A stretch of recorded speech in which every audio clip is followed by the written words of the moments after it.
window dressing to get you to look at stuff and run the opposite way. He's still about misdirection. He's still about pulling, right? He's still about misdirection. So this offense is going to be a task, man. This offense is going to be a task for these guys to be disciplined in their eyes. The linebackers got to be very, very disciplined. What I notice about this guy, he does certain things to the field and to the boundary, right? He has every coach has tendencies and things they like to do. This guy loves running two tight ends to the boundary, splits to the field. Seen that a lot. Seen that a lot at UCF, man. Running the quarterback a lot. So these linebackers are going to have to be disciplined. They're going to have to be excessively disciplined with Gus Malzahn. A lot of window dressing. He still do the same old thing with a lot of window dressing, but a lot of inside zone, a lot of RPO, right? And he runs RPOs in a lot of different ways, man. A lot of different blocking schemes he used. As far as Tony White go quickly, did a lot of research on Tony White at Syracuse, at Nebraska, right? This guy's, 3-3-5 is their base. We know that, right? He's a 3-3-5 background guy, but he's a multiple guy, man. This is a multiple dude. I looked at as much film as I could see on YouTube, and I found as many even front situations as I did odd front situations. So, yes, 3-3-5 is his base. And on 1st and 10, he'll come out in the 3-3-5, but this guy's a multiple guy, man. The 3-3-5, these guys are head up on the tackles, meaning 3 down linemen with 3 linebackers right behind the 3 down linemen, head up on the tackles. But they also will run what we call 3 tight, squeeze. They'll squeeze the defensive lineman in tight to stop the inside zone. The thing that I really noticed about them on defense with Tony White is these guys will go from a 3 down front to a 4 down front with the Sam backer and the jack. They'll line up in a 3 down line, a 3 down alignment with the Sam backer and the odd front, but they'll walk the Sam up like a jack on the line of scrimmage, which will turn into an odd front, if you will. They'll do a lot of bringing the linebackers up to the line of scrimmage to show blitz, right? And they'll dissipate which ones will actually blitz.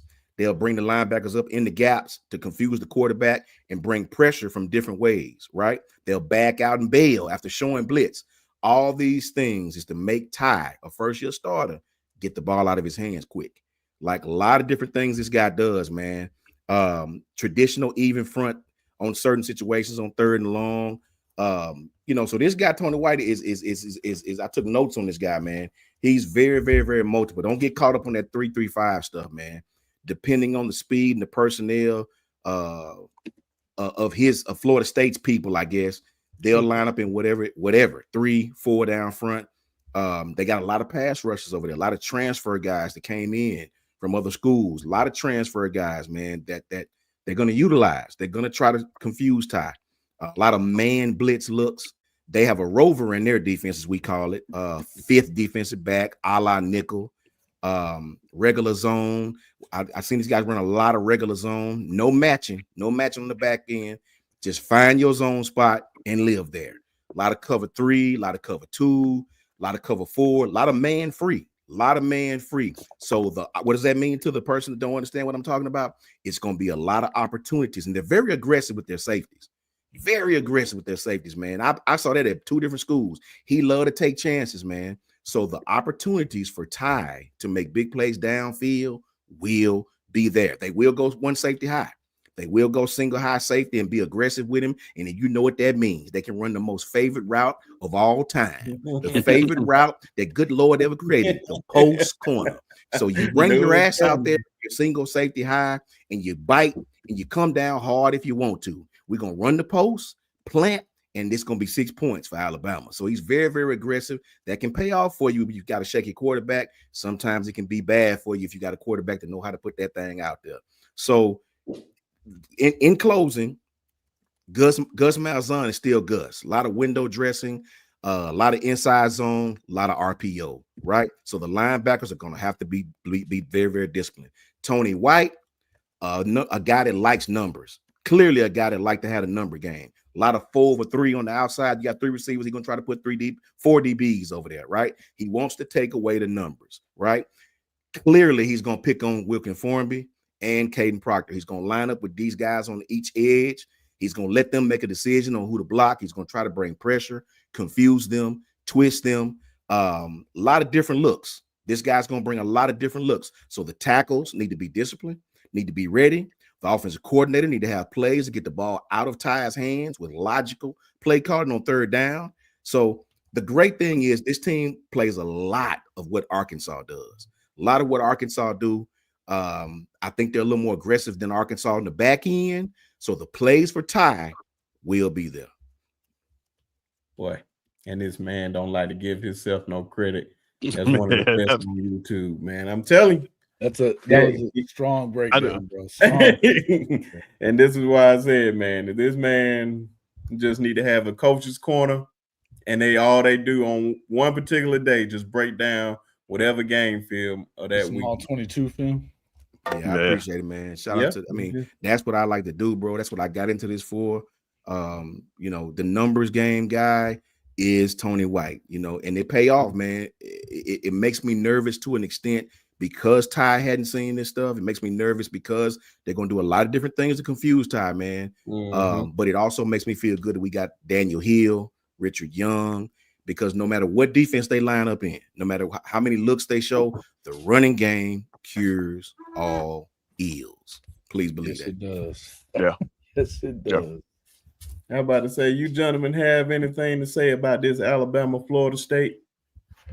I would just say that I said more than enough when it comes to Alabama-Florida State. Well, I'm just ready for the game at this point. Little belt to ass seems to be on the agenda for Alabama after all that shit that you got from Castellano. So, yeah, you know, one thing I would ask, I think that the only way that they possibly could stay in it for very long would be you better run the damn ball, like you just said. Yep. And so for all that mouth that Castellano's been throwing out there, he better be ready to go put his body on the line because he can't throw the shit.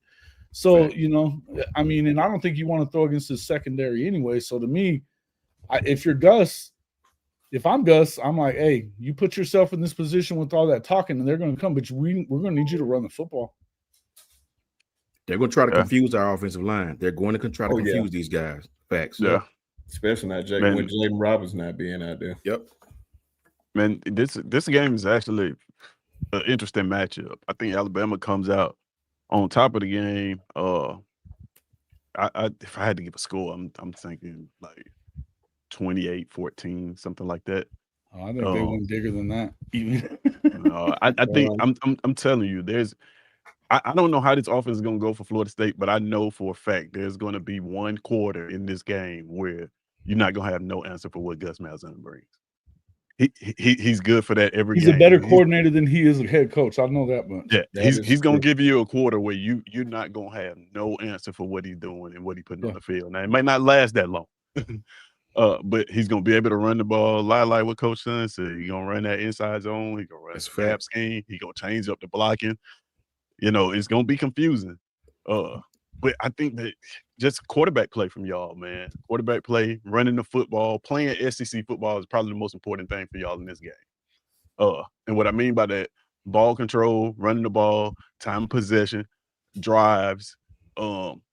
Because even what gives me pause about this game for y'all is that Ryan Grubb and Kalen DeBoer at Washington, if you remember, they won a lot of games, but they were in a lot of close games. Like they won a ton of close games, and some of those games were close when they didn't have any business being close. I don't think you can do that down there at Florida State with that crowd. They've been waiting to cheer. You got a quarterback that's just saying all kind of outlandish stuff. He's breeding confidence in players who don't have any business having confidence. You want to end this game early, man. You don't want to get into a possession type game in the fourth quarter down there with a team that you should be dominating. So they need to dominate them. I think you probably. I could see them going down and like getting an early score or something like that, and confusing and stuff because you haven't seen whatever their game plan is. I think once it gets out of the script, though, you're in trouble. You're probably in trouble because then now by that time, then Alabama has already made their adjustment, and here we come. You know what I mean? Yeah. And so if it gets to the point where, like I said, if I'm Gus, I'm being like, look, man, your mouth has written the check, so you better get ready to cash it because here we go. We're gonna need you to run because we're not throwing against the secondary, and the D line at Alabama is legit. Yeah. They got some depth there. They got strong. They're strong there. So to me, I don't know, man. It feels like a long day for Florida State, even though it does. It does. Y'all say this, but y'all, I'm not falling for it. I'm just trying to get bro. up out of it. I want it to be like that. I mean, it's still a tough environment to play in. What I'm saying, the point, against a proud bunch of guys. So like, it's not going. I don't know. I don't think roll out the red carpet for your ass. It's in Doak, you know. Yeah, right. Listen, man.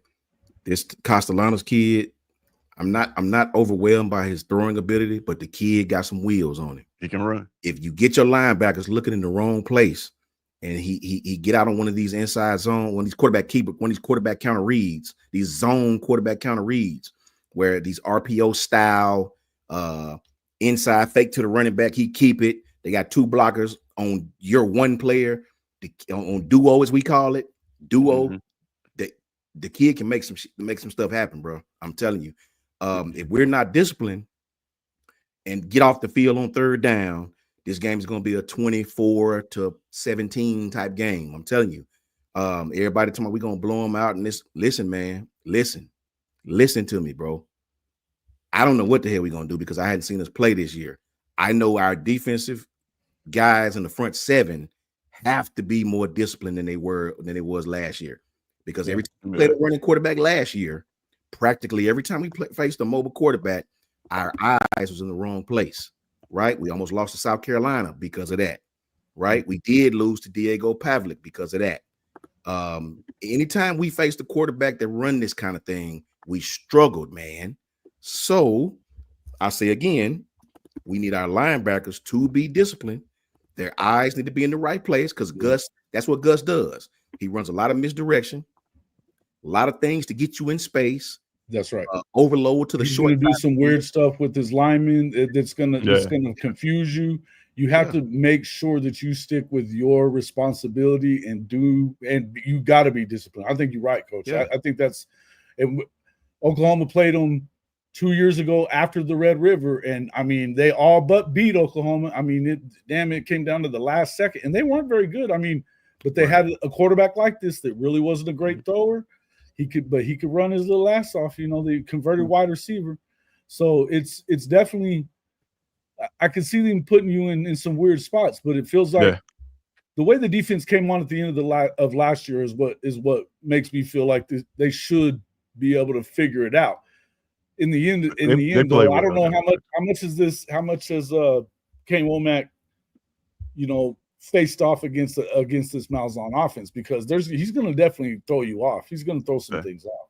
Yeah, he's going to. You got to pay attention to personnel too, man, because he's going to move these players around. Like they're not going to be in the same spot. He's going to sneak a tight end where he's not supposed to be. He's going to put a running back in the backfield a couple plays. Mm-hmm. He's going to.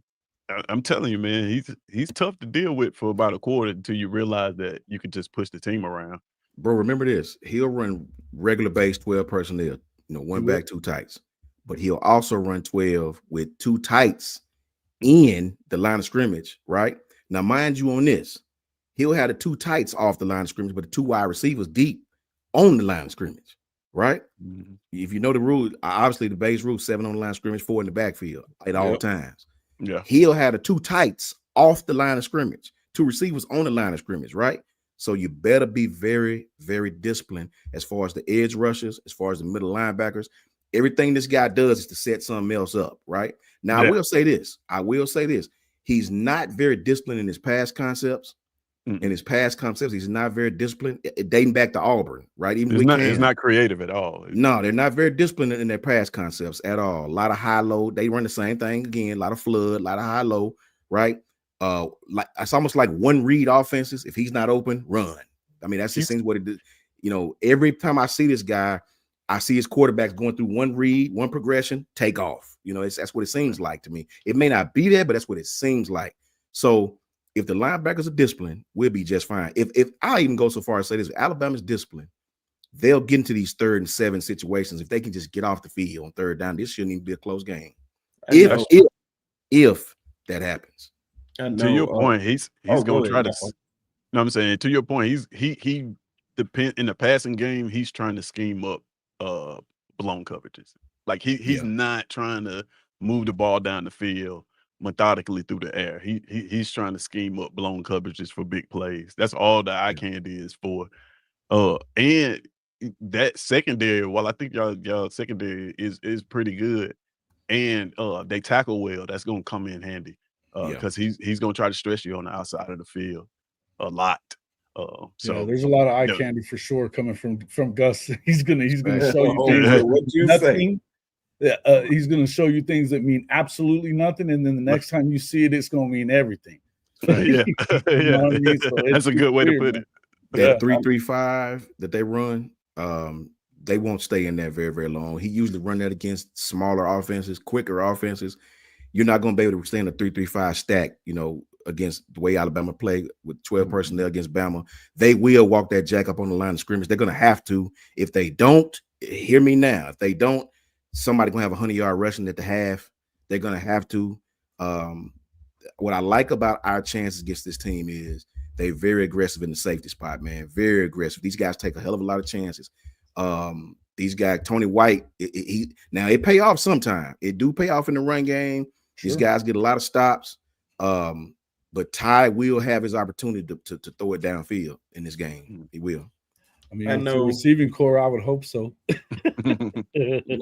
like I said, ladies and gentlemen, man, can't wait for the game.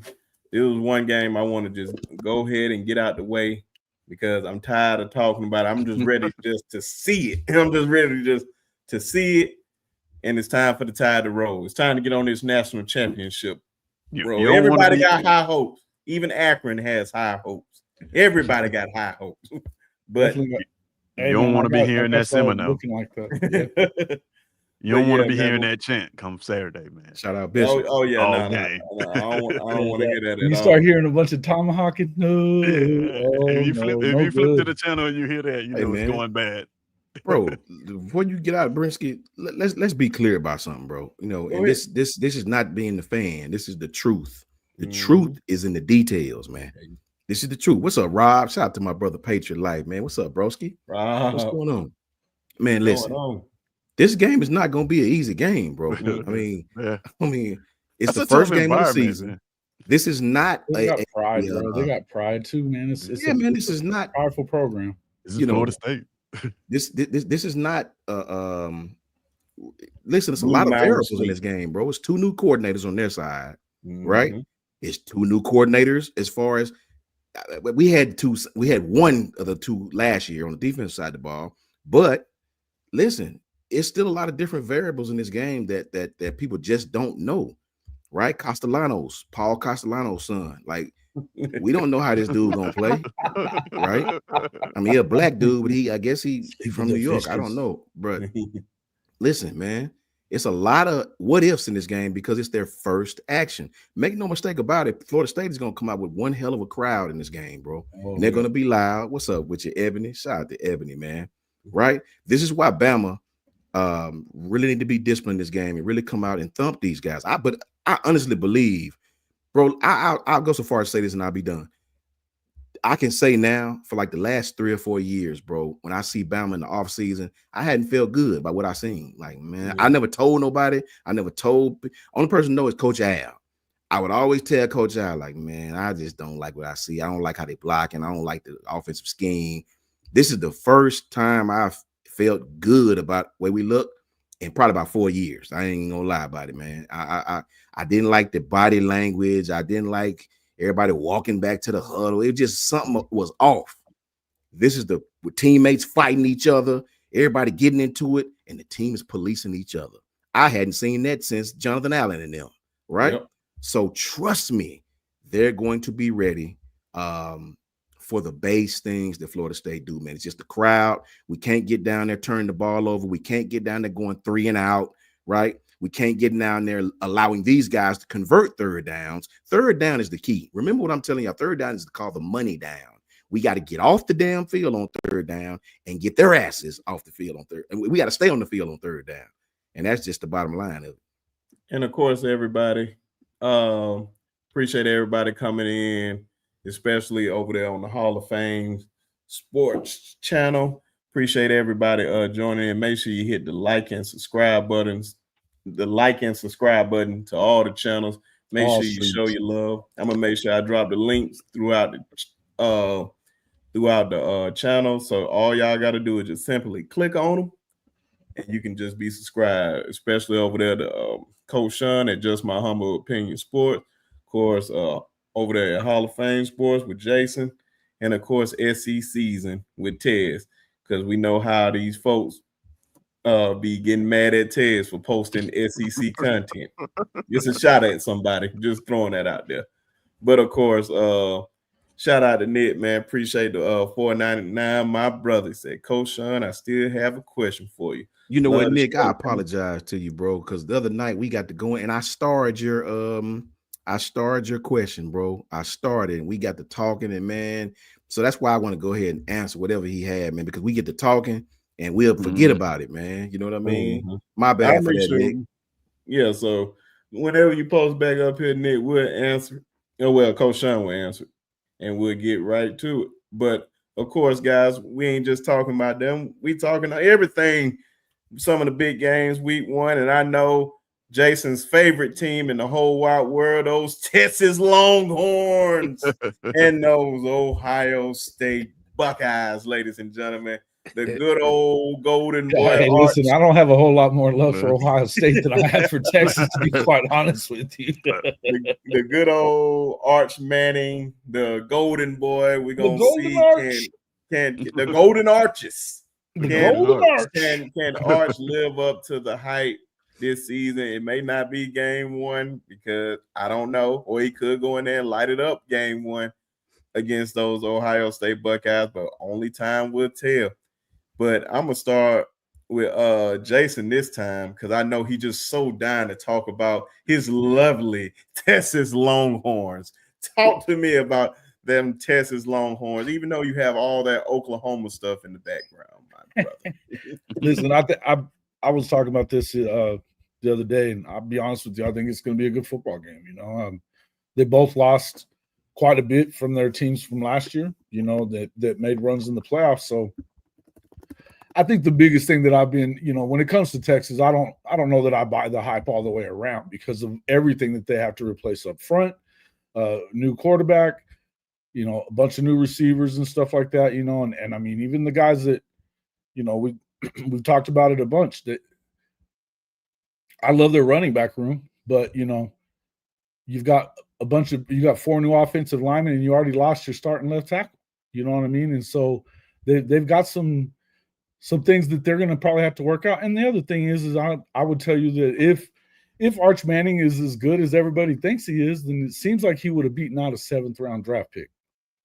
You know, it seems like he would, especially when he was hurt for a lot of the year last year. So it tells me that there were some things that when they got into big games against big time opponents, I mean, they just weren't playing him. Now, that being said, I do think this is a chance for them to go in and get a win there. I mean, because you got a brand new starting quarterback there as well.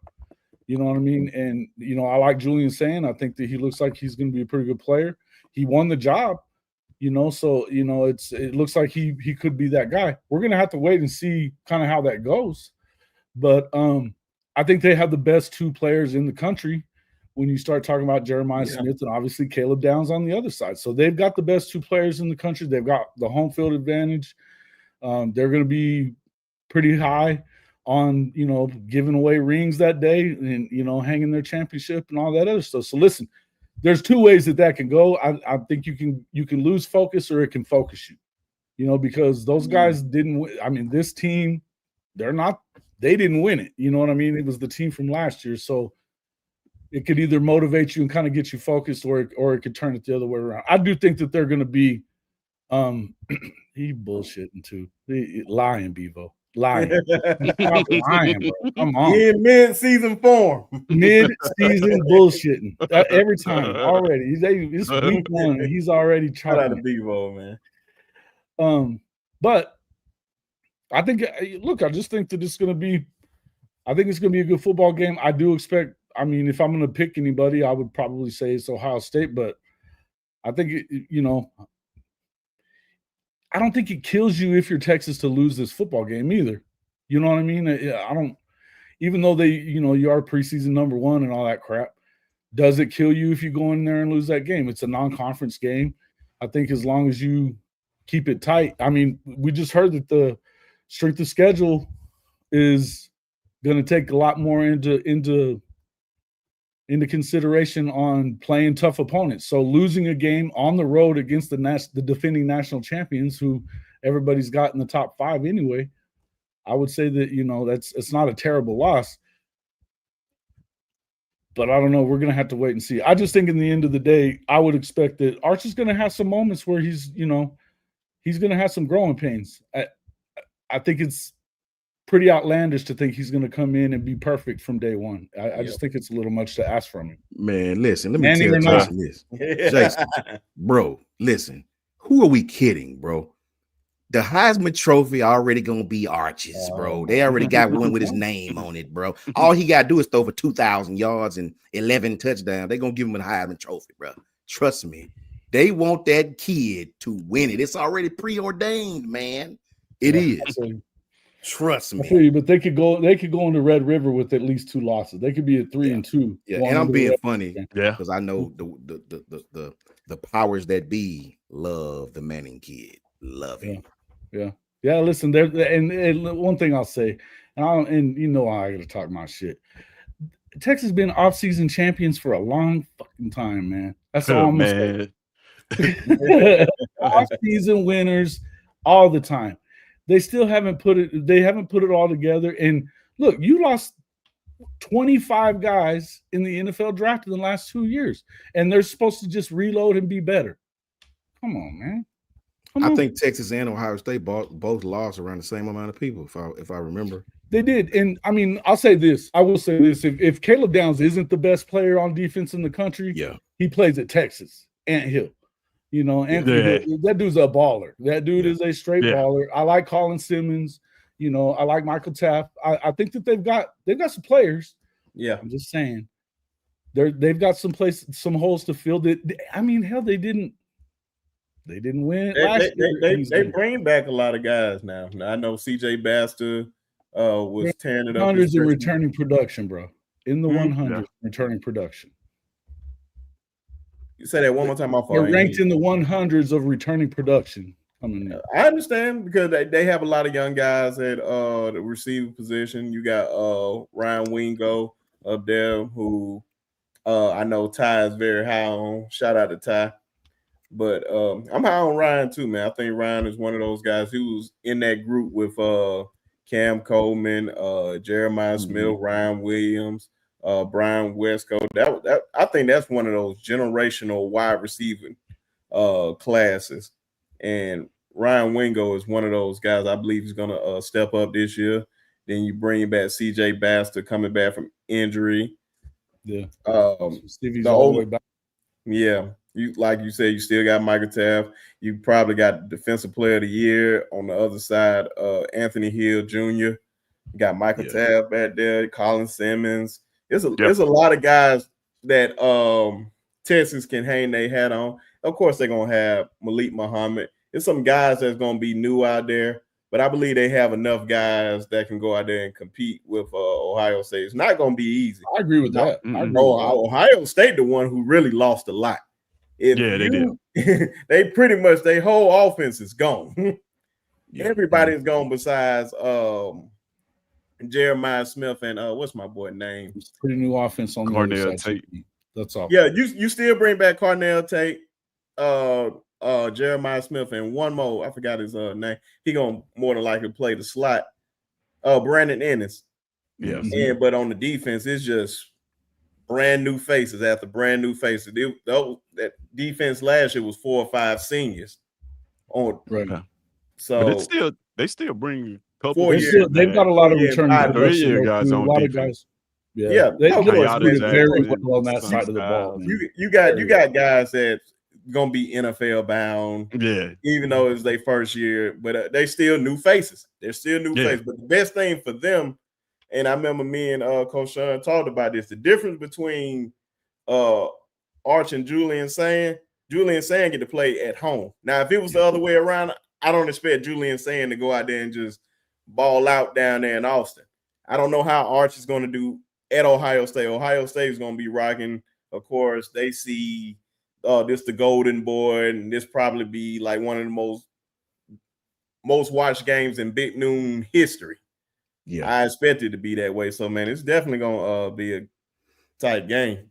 hey, Ohio State still got Sonny Styles, bro. Yeah, Cuz can play. Yeah, they still have guys. It ain't like they just some slouch, but they lost so much. Roster talent, there's Alabama, and then it's Ohio State. Those are the top two in their rosters right now, as far as the blue chip ratio and all that's concerned. It's been like that. Yeah, I know they lost a lot of guys, but it's not like they've been recruiting poorly. Right. I think Jackson back. I'm not sure if he graduated. A lot of those guys unproven talent. You know how the game go, man. I like to see guys that actually done it on the field.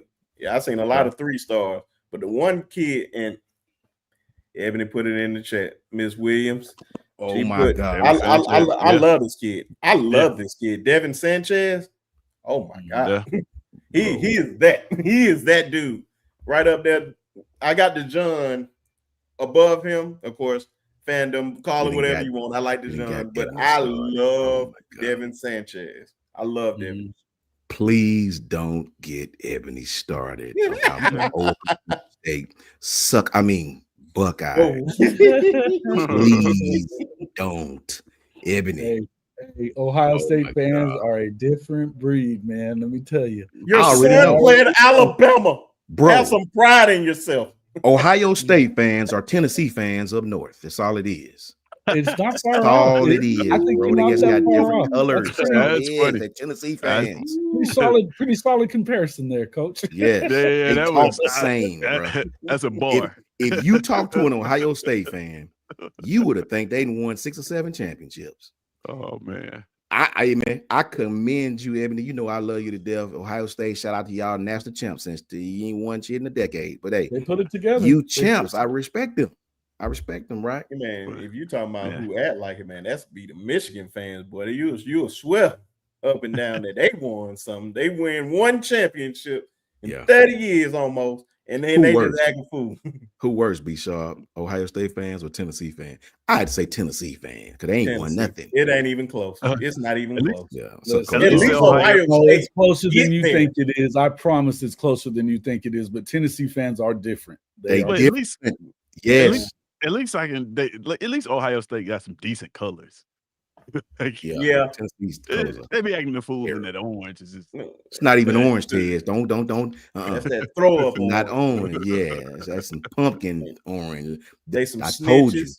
That's the same so many orange. Different shades that you could. That's the same orange, Tez, that the kids be getting the buggies with at Walmart. I'm telling you, they had a little jackets on where they getting the buggies, man. That's some fluorescent stuff they got going on. You wear that in the club. You wear that in the club, everybody gonna see you.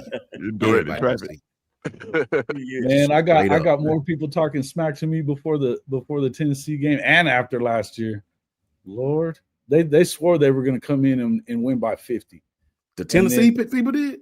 Oh yeah, they were talking all kinds. Bro, of and did you see them goofies? I gotta say it. They came out there. It's 11 degrees out there. They come out there with no shirts on. For like until they ran to the damn other end and they put them some bitches right back on. That was out your me and Tez talked about that. It's always teams that be pulling that gimmick stuff. Like, anytime you see somebody just come out there with their shirt off, like we ready. They always get their ass. They finna lose. They can lose. Yeah. They're like, who are you trying to prove? Like, look at me flexed up. I'm out here in the cold. This is nothing. Then you go out there and get blasted. Only they was wearing that thing out all night. Only person that can do that and get away with it is Tony Brown. That's it. Yeah. That's it. Nobody else. Certified goon. Yeah. Certified psychopath. I like that. I love Tony Brown. Shout out to Tony Brown. Shout out to Tony. Man, I got Ohio State in this game, man. I got Ohio State in this game, and I got them in what could possibly be, I think, be a much lower scoring game than we're expecting. What's returning in this game on both sides of the ball is defense. I think Texas's defense, we named the names already: Colin Simmons, Anthony Hill, I think their secondary is very commendable too. Michael Taft on the back end. And then but I like Ohio State's returning defense with Sonny Styles and Kenyatta Jackson up front, 6'6", 265-pound defensive end is gonna get to know Arch a lot. Trust me. And I also I like to think that teams regress to the mean. When we talking about Texas and being a good team, we talking about Steve Sarkisian. Prior to that, we talking about a 7-6 football team perennially. So I 7-1 start. I don't know. I just got a feeling in week 1 that they're gonna go out there and get outplayed in a particularly lower scoring game. And if it's a lower scoring game, it comes down to a possession. I like Jeremiah Smith in situations like that. A guy that that can get the ball, you can take a hitch 60 yards, put points on the board. Like those guys are usually the ones you find make plays in games like that. And I think that this is going to be that type of game. Yeah, and you'll listen to Bevo. The next thing that comes out of his mouth is, "We shut his ass down last year." Yeah, do it but again. in Buka whooped your ass. You know what I mean? Do it You again. shut down anybody else. I remember Coach Sean saying what they was going to do before they even played that game. They was going to bracket him the whole game. Yep. And what did they do? They bracketed him the whole game. They even said it on the broadcast. Yep. I was like, man, Coach Sean said that. Exactly. Was on the Another reason why, Tez, he's one of the best on these YouTube streets. We're going to keep giving him his credit, man. How many days I tell you that, Brisket? Oh, a lot. A whole lot. Almost every day that I talk. And I'm just, as always, I'm just following y'all, bro. He's very humble about it, but my God. I promise to God. When it comes to this breaking down, man, that's what I like. I'm telling you, when y'all see a coach's show and it's just nothing but coaches on there and they breaking down film, you learn a lot. Appreciate y'all, my brothers. I said 21-3 Ohio State. All right, now we got to stop this. I don't know about that. We got to stop this nonsense, man. Matter of fact, everybody put in the chat. Would you not agree though that if you're gonna have a bad game, it's gonna be against a team like that? And listen, Texas didn't beat anybody of significance last year. They damn near lost the game to Arizona. They should have lost the game to Arizona State. Right. They couldn't beat a Georgia team that had a backup quarterback in for the entire half. But on a rain delay game, if you telling me that this is the same Ohio State defense, then I'd be like, okay, they're going to go in there. I'm not saying it's the same one, but it's going to be pretty good. It's going to be decent. It's not going to be the Ohio State defense of last year. It's going to be totally different. Y'all know it and I know it. You know damn well. Oh yeah, you won 2 playoff games against a sorry ass Clemson, and you won another one against a team that you should have lost to. I'm not gonna lie, but that same sorry Clemson is what everybody is considering that team can be in the national championship. They were 9-3. Wouldn't have been in if it wouldn't have been for Miami gagging its ass off. Come on now. And Miami would have got their ass put out early. So I'm not gonna lie to you. So everybody put in the chat their predictions for this game, because I think pretty much everybody had Alabama for the last one, but mine for this one, I got Ohio State 28. I got Texas 31. I got Texas going in there to beat them. Ooh, buddy, you don't believe in Sark, are we? Hey man, the best offensive coordinator in the game. The best offensive coordinator. He's a head coach, and when he runs out of his script, it gets a little hairy. He can all tosses at the goal line out of shotgun. Hey man, with the you live and you learn. Backwards plays and they shit. all make mistakes. It ain't right. I'm gonna have to see him win one of these games. That's a big game against a team that has similar talent than you, because he hasn't been doing that.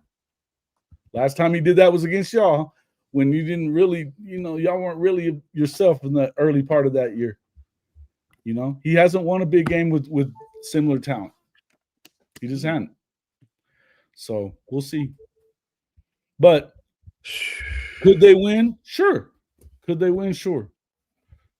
We'll see. Man, I say, man, bro. Let me just put this on record. I want Texas to win this game only because they in the SEC, and with the way this thing is going with the 9 games and all this, we need for our conference to go into the Big Ten champion and beat them.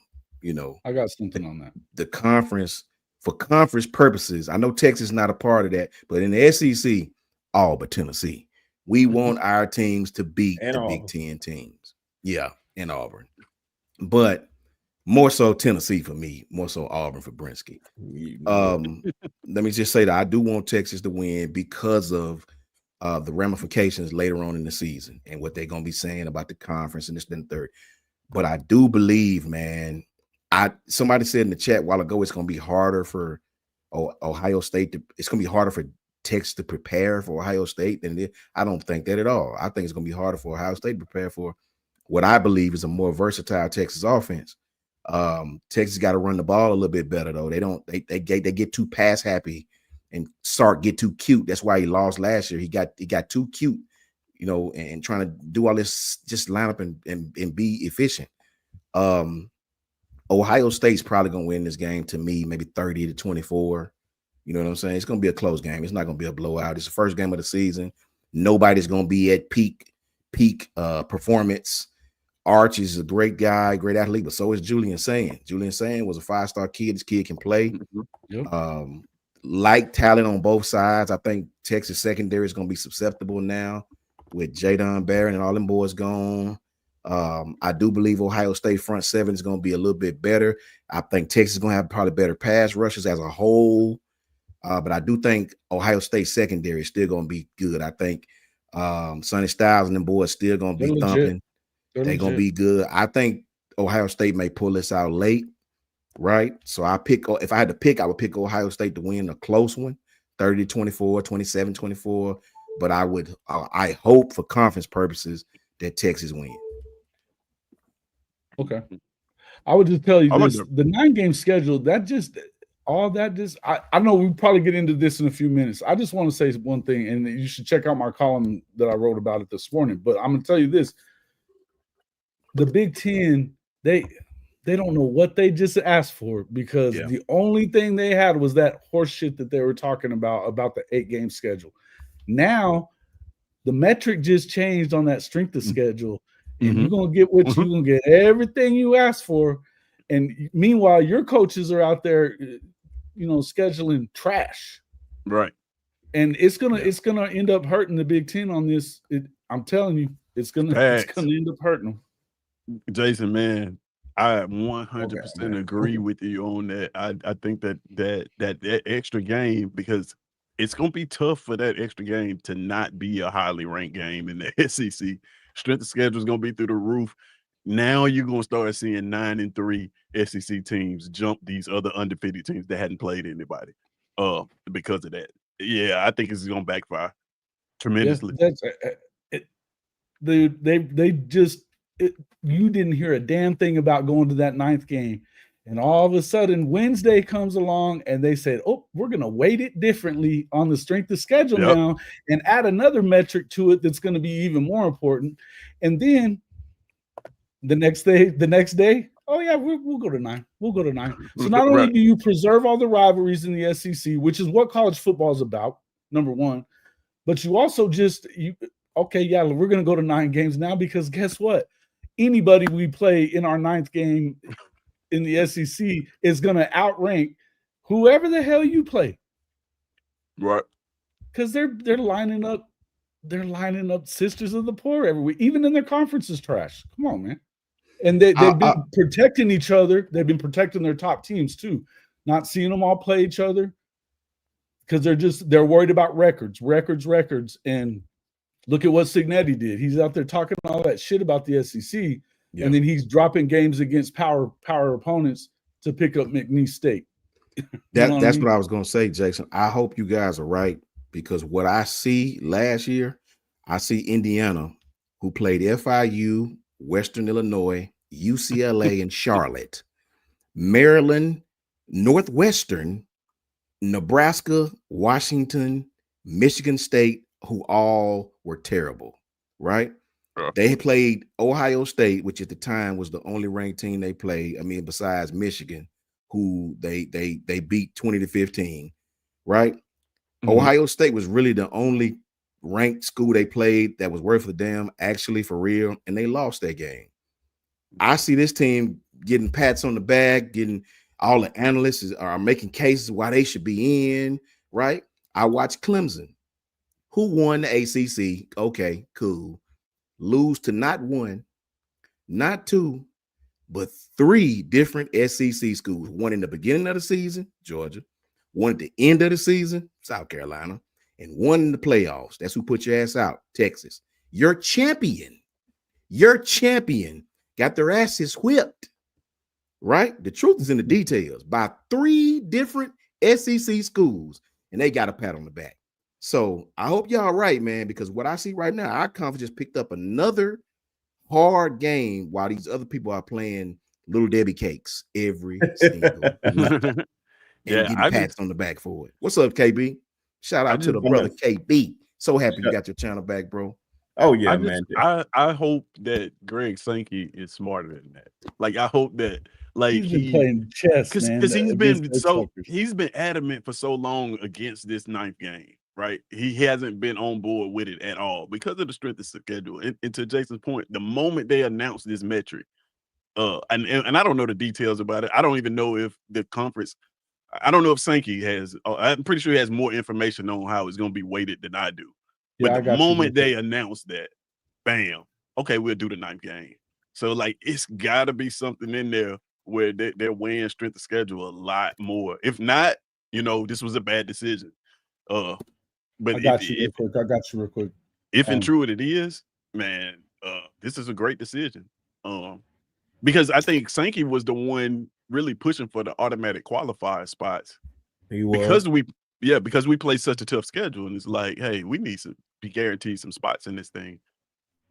So I can read it to you and kind of give you what there's a couple of different things. So there's a new metric as well as they're going to use an enhanced tool to further emphasize strength of schedule in its selection process starting in 2025. That even starts now. So the new metric titled record strength will give further credit to how a team performs against its schedule. It's going to give you extra credit for beating quality teams and lessening the penalty for losses against a tough opponent. So that's where the fact that, like, Texas going to Ohio State, you lose that game, it's not going to kill you. It's going to be the ones that you lose to, like, right. If you go and get beat by Vandy or Arkansas or somebody like that, that'll hurt you probably. But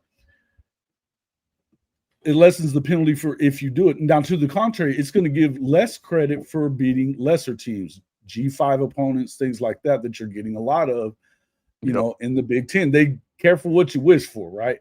All these modifications will help the selection committee as they rank the top 25. We feel the changes will construct a postseason bracket that recognizes the best performances and teams on the field during the regular season. They basically, you've already been saying, the pressure was coming from the SEC being loud about it, obviously, after 9-3 Bama was left out for SMU at 11-2, right. And obviously Indiana as well. But it's not just so they made it to where, first and foremost, there's already that criteria was already in it, but they've put more emphasis on records over strength of schedule. That's what they were complaining about. Now it's the opposite of that. They literally said, if you're going to take a bigger hit, if you play somebody that you shouldn't have on your damn. I mean, look at Indiana, just for the sake of argument here. Indiana literally beat one team that had an above 500 record last year. Facts. One.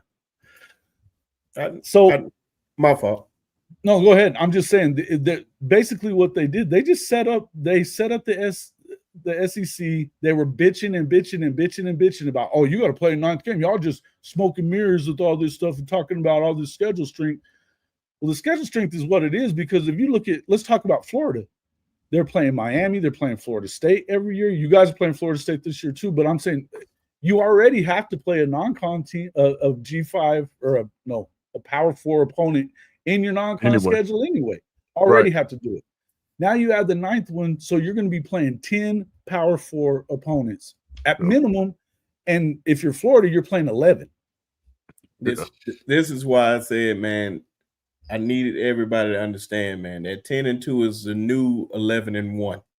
Yeah, you're gonna be playing. I can see that. You just need to just go ahead and accept it, man. You're playing too many tough games. It's gonna be hard to just go undefeated through these seasons like it was in the past. That's why I say once we added Texas and Oklahoma, it was gonna be tough. But let me get this from KB real quick.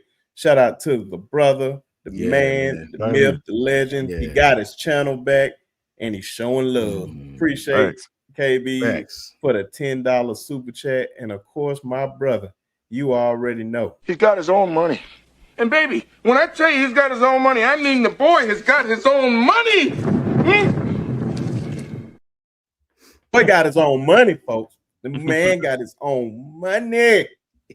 Shout out to him for having an awesome show last night, man. I forgot the guy name last night. It was a Georgia guy, man. He was just talking a bunch of nonsense. I'm gonna start calling Georgia the University of Excuses if they all them excuses that man kept making on Georgia's behalf. But we ain't talking about Georgia. I actually like Georgia in a way. That's what I said. But it's just sometimes they get a little above themselves.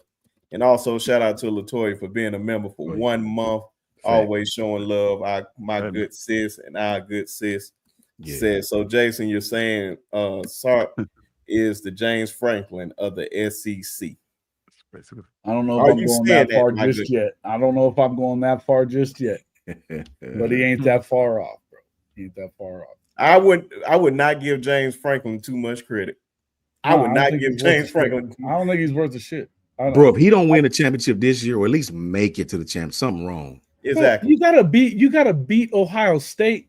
He's 1-11 against. They got Singleton and the other guy. Your quarterback is 30. Your quarterback is 36. He's been playing for 17 years college football. Like you got 3 or 5 offensive linemen back. Like damn, bro, what more do you need? One of the top. This is probably one of the better chances that they're gonna have.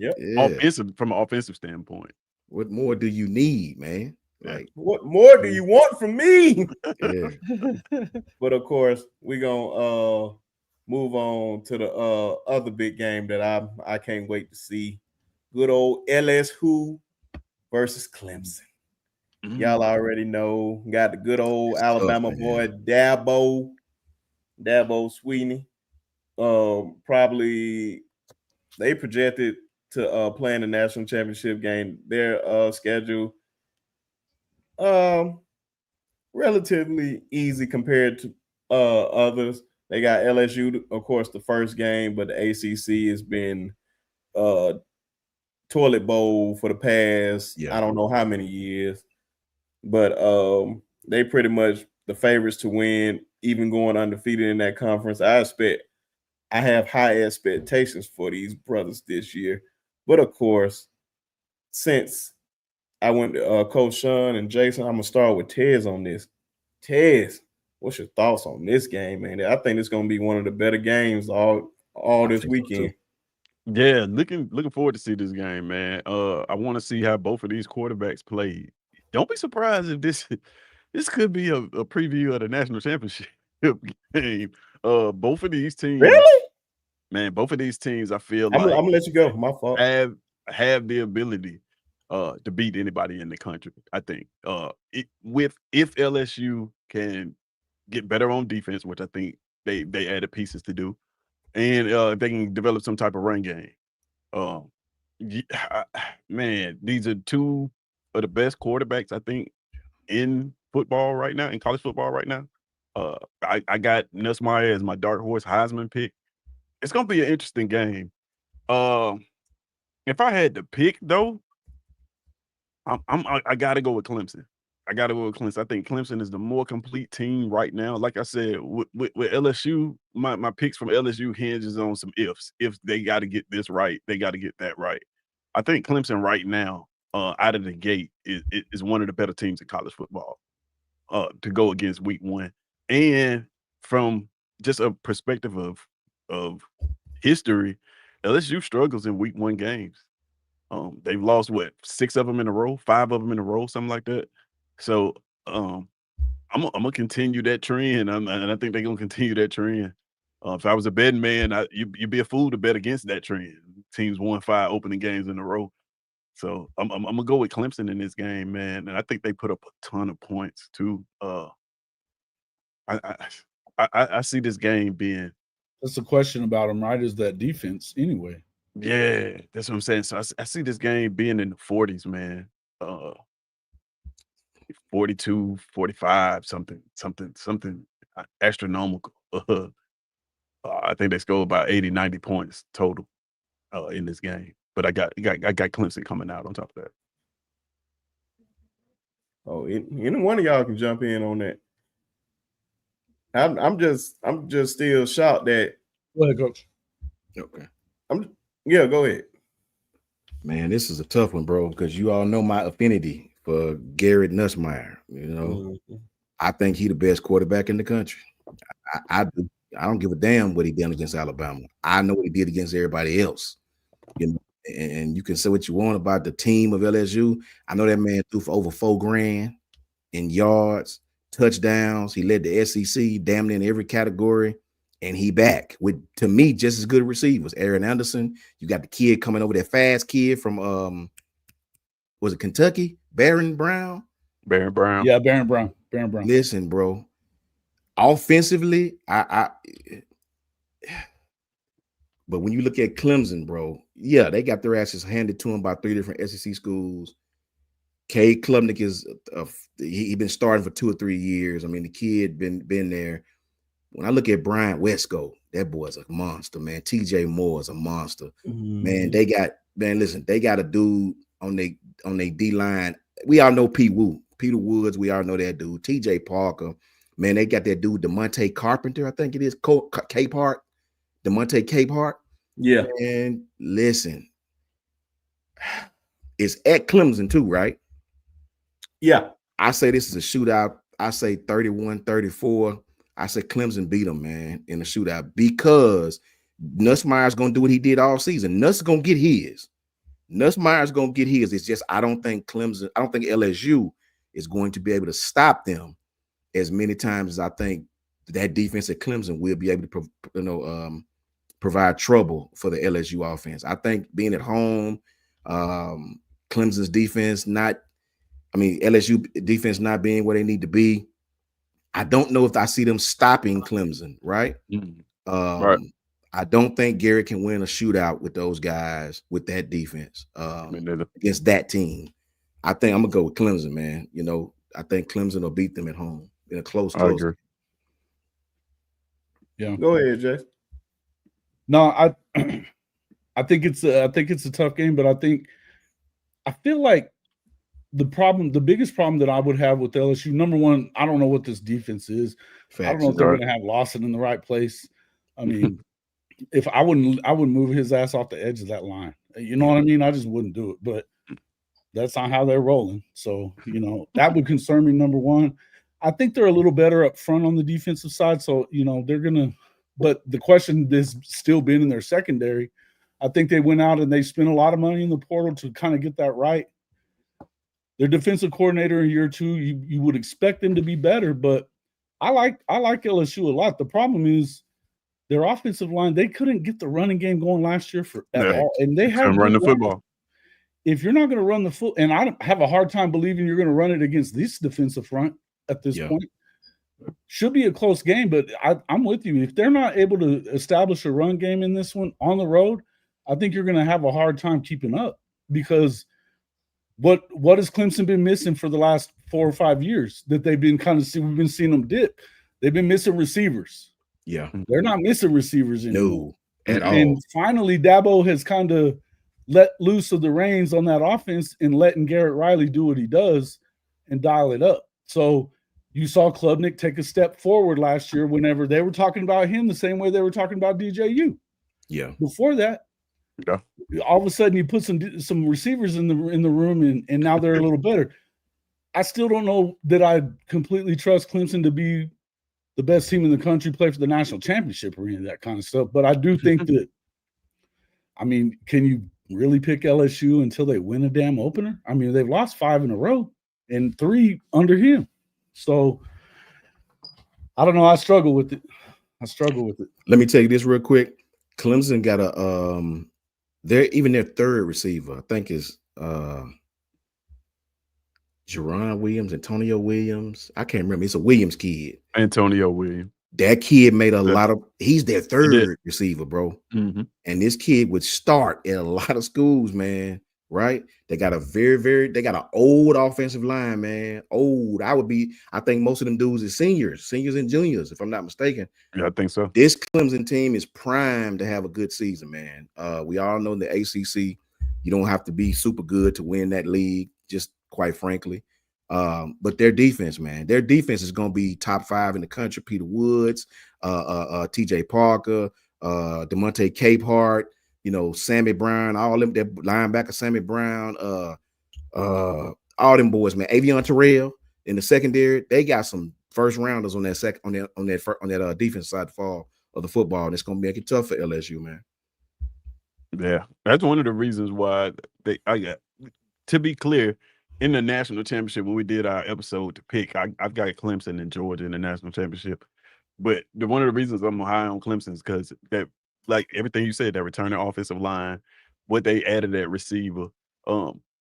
Whenever you talk about good quarterback play, you always gonna find an elite receiver somewhere in the building. So it's no secret. It's no surprise that they put receivers around Klubnik and he got better.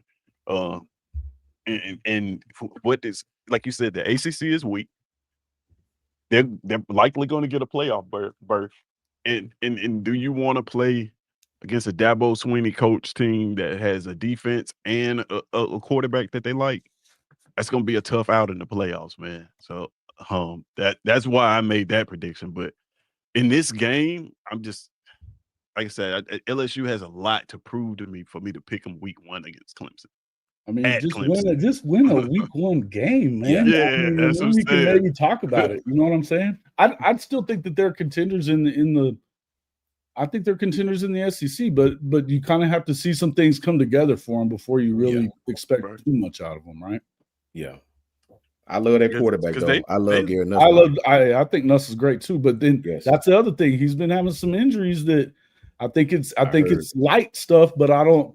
If you start off the year injured at the quarterback position and you're not sure about the offensive line, it could get hairy quick. That's where that running game is gonna come in handy. They've got to run the football. Yeah, they've got to. That's what I say about their offense, bro. It's like they passed the ball so well last year that if they had just a pinch of rushing offense, they would be one of them. We'd be talking about this offense like 2019. Like it would be dynamic. They'd be pretty hard to stop, man. Almost unstoppable on offense. If they had just isn't just weird a smidgen that of their defense has been so bad. I mean, and that's what BK is supposed to be really good at. I mean, their offenses, he's had good offenses everywhere, but not because of him. He's a defensive guy. You know what I mean? So it's weird to me that this is the worst thing about the program when you get there. Dude, like secondary guys, you can get them cats out the swamp, bro. What are we talking about? Clemson, don't look now, but Clemson arguably the best secondary in the country, bro. Their secondary is no joke, bro. That kid Avion Terrell is a monster. That kid Kylan Griffith is a monster. Who else? I forgot the other dude's name. Barnes, Khalil Barnes. Them boys can play, man, and they all got a lot of starts under them. So don't look now, but their secondary is gonna be awesome. And before we do predictions on this game, I did want to point out Nick said Josh Pate picked Alabama to win the national championship, and he picked Ohio State to win last season. Yeah, and he knows what he's talking about. Listen here. Brinsky could be wrong. Josh Pate, I love the GOAT. But listen here, I picked Ohio State. Yeah. Before anybody. Matter of fact, I was on Jason's show, and Jason can attest to this. I said Ole Miss is going to beat Georgia, and he kept it on record. I did. I said a lot of things last year, and it came true. The only thing that didn't happen is Alabama making the dogs. That's it. Said, don't forget that you said that too. The Said sun what? shines on a dog's ass someday. You said, Oh yeah, the sun shines on a dog ass someday. But yeah. that it does. It really does. So That's definitely, good, man, appreciate everybody on that one, man. But we got to give our predictions on this one, man. We definitely got to give our predictions on this game, and I want everybody to put their predictions in the chat. I have Clemson winning this game a good 30-21. I think that defense on Clemson is tough. I believe this is the year that Clay Klubnik has to go out there and prove that he's one of the top quarterbacks in the country. They putting him up there as one of the guys for the NFL draft, as one of the top guys. I just have to see him put it all together this year. And I believe he can because he has the weapons, he has the coach, he has everything. So we're going to see.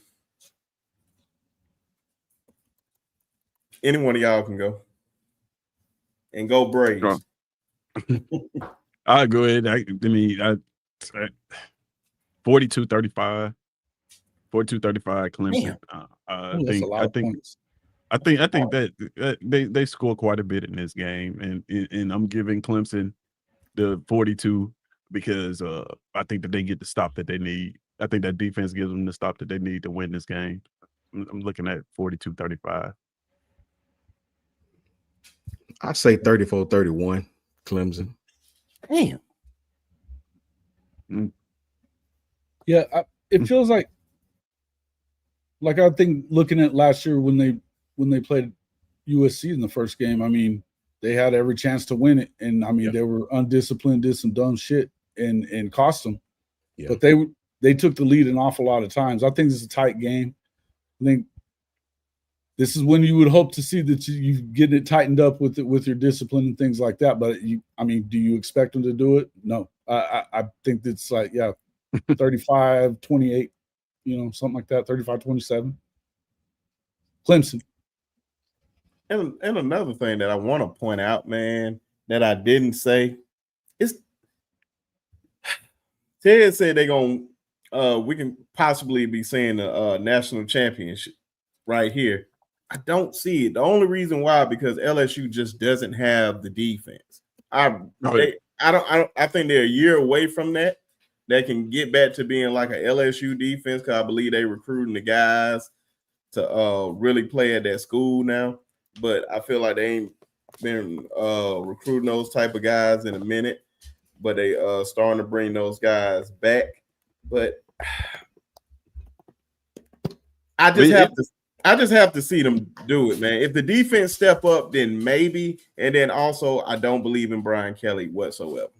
Facts. I don't believe in Brian Kelly whatsoever. You cannot make me believe in Brian Kelly whatsoever. He talked like he was ready for the SEC, and then he found out real quick what SEC ball is all about. So it's that defense and Brian Kelly. That's two main keys for when it comes down to LSU. Yeah, I said that based on if they play better defense. Oh, okay. I missed that part. My fault. Yeah, nah. If they can play better defense and run the ball, I said they can be in the You can score all the offense all you want, man, but you're gonna need to stop somebody, man. This ain't Texas Tech. Yeah, that's true. But we pretty much hit on. We got two more games left on the thing. But of course, Coach Al. Oh, Coach Al in the chat? Yeah, I just gave you some love earlier, Coach Al. Oh man, shout out to our good brother, Coach Al in the chat. My guy. LSU O-line too. Yeah, I believe that too. But of course, we got this other game. It's an intriguing game, and it's, I think Ted said they play Friday. We got Auburn and Baylor. Ew. Auburn goes on the road for pretty much a challenging game, I believe. I don't think it's going to be just a little cakewalk going down there. We got Jason's favorite quarterback, Jackson Arnold, playing for the Auburn Tigers. They have the weapons at receiver. They sure do. With Eric Singleton, Cam Coleman, Malcolm Simmons, just Malcolm a bunch Simmons, of guys. yeah. People forget They about got him. Kendrick Falk on the defense leading the charge. Man, this is a good year for Auburn. I think they have a decent offensive line, man. So I'm gonna let Tez get this since this is his team. And just so you can start it off, but it's gonna be an interesting game, man. Talk to us. Man, I'm worried about this game. I'm worried about it, and rightfully so. I mean, we won 5 games last year. I should be worried about all of them. Yeah. But this is a tough matchup to open the season, man. You got Jake Spavital on the other side with a Dave Aranda defense. Yeah. All right. So you gotta, in week 1, you gotta go play basically damn near Mike Leach. And in a defense that's going to be exotic underneath with all kind of exotic blitzes and out of a too high shell that's not going to allow you to make plays over the top or at least try to limit them. That is like a recipe for a week 1 upset. I'm not even gonna lie to you. Just wrapping your head around that. And it's on a Friday night, so that means that everything in our camp had to be pushed back a day. So they did everything as if it was Saturday. So, man, I don't know. I would love to say that what I would love for us to do is go in there and push them around because I think that our offensive line is the strength of this team this year. And I think that we should be able to hand the ball off and run the ball. Theoretically, we should be able to hand the ball off and run the ball on this team, dominate them in the trenches. But that's just not our coach's MO. He doesn't want to play that brand of football. He wants to take those shots down the field. And I know Dave Aranda is pretty much daring you to do that, right? He's daring you to throw that ball down the field. So in this game, man, I got Auburn winning the game, of course. But I got it being a pretty a lot of people have this game high scoring. I don't think so. I think this is a low scoring game too. I think it's another one of those. If I had to give a score, I'm taking 14-21 Auburn, something like that. I think this is a ugly game. You're gonna get what you're gonna get from Baylor is they're gonna possess the ball in that air raid offense. They're gonna keep the ball. They're gonna try to stay on the field on offense for a very long time. I think we got the horses up front to mitigate that a little bit. The secondary is very, very talented. We had the talent. Talent is not a problem. But this Baylor team is talented too. Sawyer Robinson is no slouch of a quarterback. And he's running a system that's quarterback friendly. He's gonna get the ball out of his hands very, very quick. A lot of our strength is on the defensive line with Kendrick Falk and those guys bringing pressure.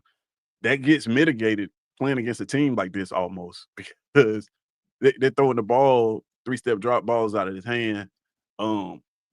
It's frustrating for pass rushers. So, but yeah, if I had to give a score, I'm thinking like 21-14 Auburn, but not an easy game by any means in Waco. Bro, go ahead, Coach. You look like you want to see. You know me, bro. I'm a pessimist by nature, bro. I'm not high on Baylor like these people. You're not? No, their defense wasn't very good last year. They didn't run the ball very well last year. They have some playmakers, true enough. Baylor wasn't no world beater. They sucked. They wasn't very good. What is people talking about? They were better at quarterback than anything else. Like they had a pretty decent offense. It was like top their offense was pretty good. Yeah. Listen, brother. Listen. Baylor's defense, do your checking. I don't see what y'all seeing in this Baylor team. If they play too high safety against Auburn, and Auburn don't have to be world beaters, Auburn gonna hand the ball off 30 times, and Damari Austin gonna have 100 yards rushing. They play too safety high against this type of offense. Gus, one thing Hugh Freeze can do, he can come up with creative ways in that type of offense to run the football, inside zone, RPO. He gonna find a way to run the ball. They got receivers on the outside. David Randa do play man, so the opportunities are gonna be there for Jackson Arnold, right? I'm not impressed with Baylor. Everybody talking about Baylor. Baylor, You better go check their record Are at you home. impressed? Are you impressed with Jackson Arnold? I'm impressed with the horses Jackson Arnold has around him. He's got to throw it though. He's got to throw the ball down the You gotta field. let the ball go. I think Auburn gonna win this football game. I just do. I think DeMar Alston is gonna have a great game. I think their tight ends. I think Auburn's offensive line is probably the best one they've had in several years down there. I think Auburn's defense, while young, is better. I think they got Keldrick Falk. I think they got the DeMarcus Riddick, the Riddick kid, Robert Woodyard, Caleb Harris. I think Auburn's in prime position to win this football game, man. Just me, though. Just me. We'll see who's right. Let me ask you this. How's your confidence in the people with the clipboard? The coaches. Yeah. Because I agree with you. If one thing Hugh Freeze can do, he can run the football. He's going to try to have creative ways to run the football. Now, David Randall's a good defensive coordinator. He probably knows that. If Coach Sean know it, I guarantee you he know it. The thing about it is, he better run the ball. Yeah, you got to run the ball, and at some point during the game, they're gonna have to man up on them receivers. They're gonna have to. They can't play zone the whole time. They don't do a lot of matching, right? They're gonna have to man up on them to stop the run, and Auburn gonna be able to throw that thing. It's Jackson Arnold. That's the key, bro. That's the key, right? Are you gonna get 5-star Jackson Arnold? Now, Jason has inside great info on this kid that none of us have, right? I mean, all I can tell you is that quarterback that I saw whipped our asses, right? So but he didn't whip your ass. It wasn't him that whipped your ass. Bro. I watched that kid run quarterback Xavier. Well, 1,000 times we couldn't stop him, bro.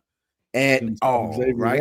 I watched that whip our defensive line like they hadn't had nothing to eat in 2 years.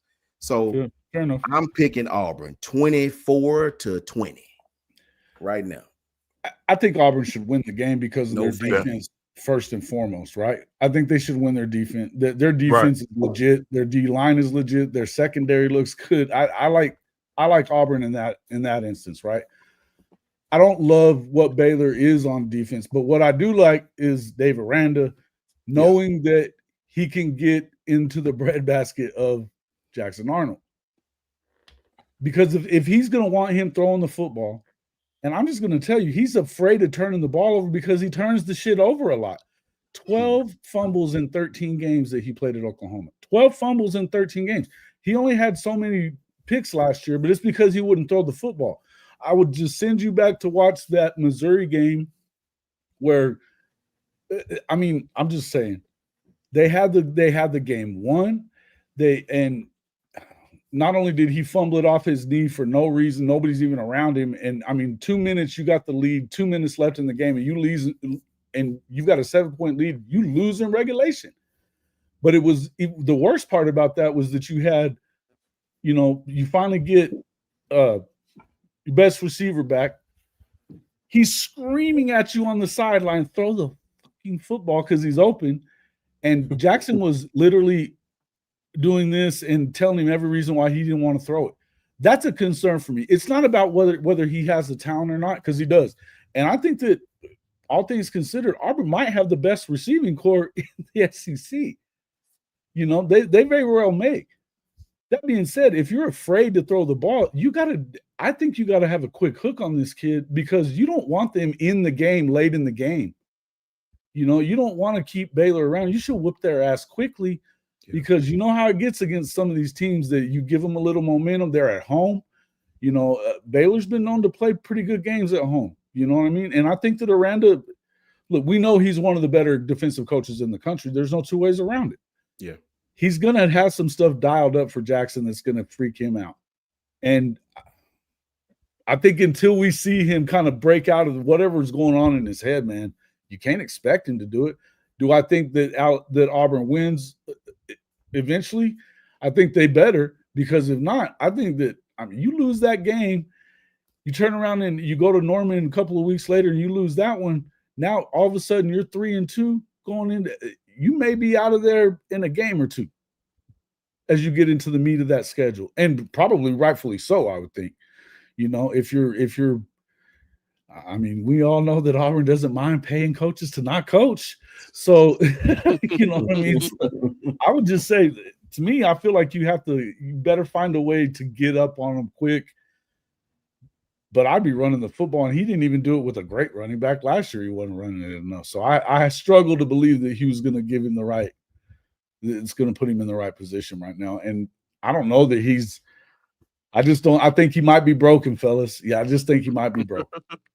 Before I say anything, just got to give a shout out to our good brother Jay at Unfair Sports, man. The man with the master plan, man. What's going on with your brother? Can't wait to see Superstar. I'm gonna call him the Black Josh Pate. I like Jay a lot, man. Jay my guy, man. I love him. Shout out to Jay. But yeah, man. It's gonna be interesting. I'm pretty much like Coach Sean, but I'm the opposite of him too when it comes to Baylor. I just got to see it with Baylor, man. Only thing I can think of is that Baylor team that went into Colorado and played the way they did. Now, offensive-wise, they can do it. I don't know if they can slow them down defensive-wise, but at the same time, they have Jackson Arnold on the other side. And if Jackson Arnold is playing like how Jackson Arnold been playing at Oklahoma, it's going to be a long day for Auburn. And because they have the weapons. That's the thing. They have the weapons. It's not a problem getting them the football.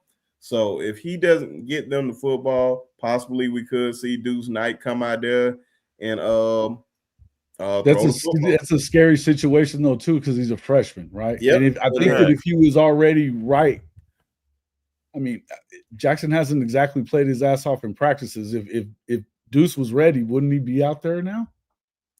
Yeah, but I think, man, it's a thing that I always said. If you look at the history of the SEC, man, you playing a freshman quarterback is not a good thing. It's not a good thing. You rarely see a freshman come out there day one as the starter. If like Bryce Underwood just been named the starter at Michigan. If he stayed at LSU, of course, he'll be sitting right behind Garrett Nussmeier right now. Yeah. DJ Ladway didn't even start as a day one starter. Jalen Hurst didn't start as a day one starter. Tim Tebow didn't start as. You can look down the history of the SEC. It's not a good idea to start freshman. Georgia, then you got two of them. Say what? So unless you're Georgia, then you got two of them. You got Matthew Stafford and you got what's the other kid? That's an anomaly. The all-time leader in passing history. Look how long ago that was, too. That's what I'm saying, man. That's an anomaly. I'm just saying they have two quarterbacks that started as freshmen and played all 4 years and end up going to the NFL. Oh, okay. Yeah. I know. Which is crazy. I think Matthew Stafford left after his junior year, I think. Yeah, he might have left after his junior year. But, yeah, man, so, man, in the history, it's not good to start a freshman at any point in the SEC. I like to see those guys just pretty much wait a year. They come in garbage time, get a few throws here and there. But you got to wait your time. How quick is the hook is the question, though. I mean, do they have to – they got to go to the hook and that's where I was going to. You said it right there. With Hugh Freeze, we already know if he goes in there and he loses that game, the hot seat just turned up. It's on fire. You already know all he's in an inferno then. He's in an inferno. They pretty much lose to a Big 12 team in your opener, bro. I just feel like I watched this team in the bowl game against LSU. I watched Baylor. The dude threw the ball 50 plus times, man. He had like 400 yards, if I remember, but he threw the ball 50 some times. It's air raid offense. Yeah. Nice. I think that play into Auburn's wheelhouse. I think they rather have them throw the ball. Auburn got a hell of a secondary and a hell of a pass rushers over there, man. In college football, if you can rush the pass and run the football, you're gonna win a lot of games. Road, home, it don't matter, right? I believe Auburn is gonna be able to run the football on these dudes. I just do. And as far as Jackson Arnold, it's like Coach Al said, maybe Jason. I'm saying maybe because I don't know. Maybe he needed to change the scenery. I'm not saying he can't change the scenery. Is good. I get it. If one thing Hugh Freeze do know how to do, he know creative ways how to run the football, right? I think they're gonna run a lot of quarterback counter reads, right? But I do believe they got some backs this year, a plethora of backs that need to touch the football. So this game could go either way, but I just believe Auburn should win this football game. I think Auburn should win too. The equalizer will be turnovers. If you can't, if you get turnovers, you never know. And he's been known to turn it over. So that would be my concern. I'm not picking Baylor to win. I think that Auburn should win the game. I think that it could be a lot closer if they turn the ball over. Facts. And they'll lose. Like anybody, okay. like Auburn. Facts, Bevo. Facts, Bevo. I'm gonna tell you guys this: they're gonna turn the ball over. Man, don't say that. I'm not gonna wood. I'm not gonna knock on wood. I'm just gonna tell the truth. They're gonna turn the ball over. It's Hugh Freeze offense. It's almost purely RPO based. What happens when you make the wrong decision in an RPO? You turn the football over. It's always a high turnover offense. And you got a quarterback that you're saying is afraid to throw the football. All reports coming out of the camp are saying the same thing.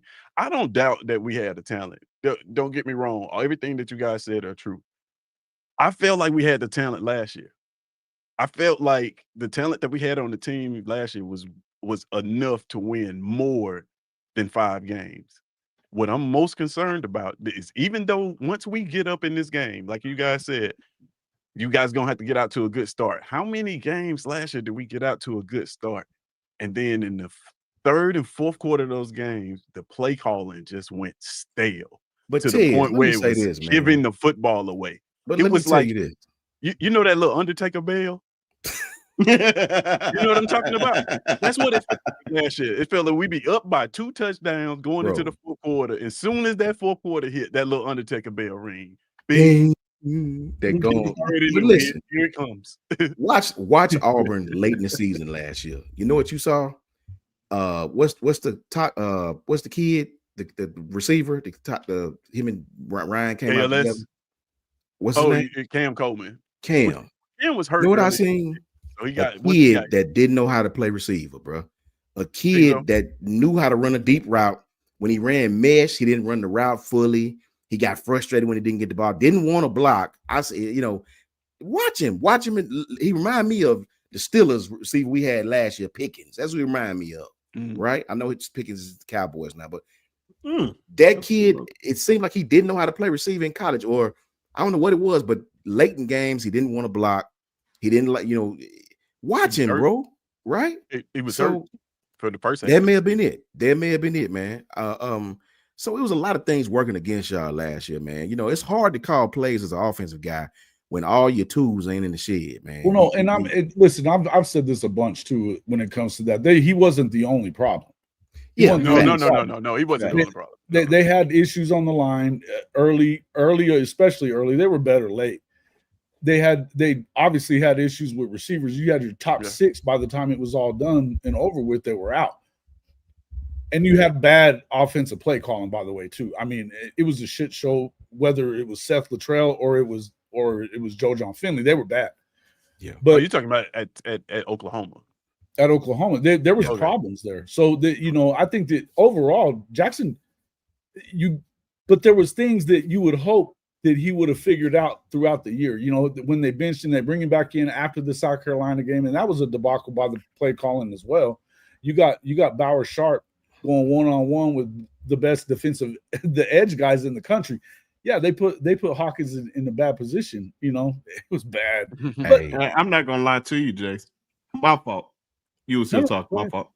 No, I ain't gonna lie to you, man. The best thing ever is watching Auburn throw that interception.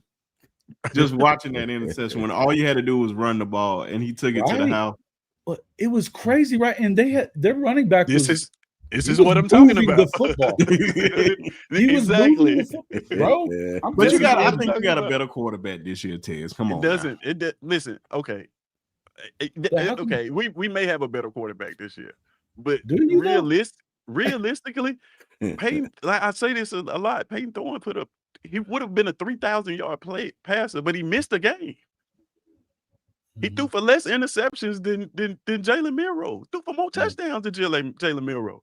He was like 5th or 6th in the SEC. If you'd have told me I was going to get that production numbers from a quarterback, 2,700 yards, 21 touchdowns, 12 interceptions before the season, if you'd have told me that's what our quarterback is going to give us, I'd have told you we was going to win 9 games last year. But it didn't work out that way. listen, it's the play calling. And I'm not even a big fan of saying that because I think they get thrown around a lot. Like that's the first thing fans reach for when it doesn't go well. Or it's the play calling. What are we doing on third down? But realistically, if you watched Auburn football last year, you know exactly what I'm talking about. Like it was he was almost screaming at Peyton in the Oklahoma game, and he was the one that sent. He's the one calling these damn plays. And I was like, man. And then we get in the Missouri game, and he doesn't know that we got a 2-minute warning now. So he calls this timeout with like 2 minutes and 3 seconds. Like these are the things that lose us football games. Now, granted, we had a lot of things happen. Don't get me wrong. We had a field goal kicker that we went and got out of chemistry class because all ours got hurt. So we basically went into a classroom and said, hey, you can kick. Okay, come, you starting Saturday. So with a healthy field goal kicker, I think, we probably maybe have been an 8-win team last year. You got to think that this guy, what's his name? The field goal kicker. You got to think that he's healthy this year. But the reports from him are that like he's postponing, I guess, whatever operation that he has to have to the end of the season as well, just to stay healthy. And they're saying that he's good. He's been money from 40 yards and in, which is a plus.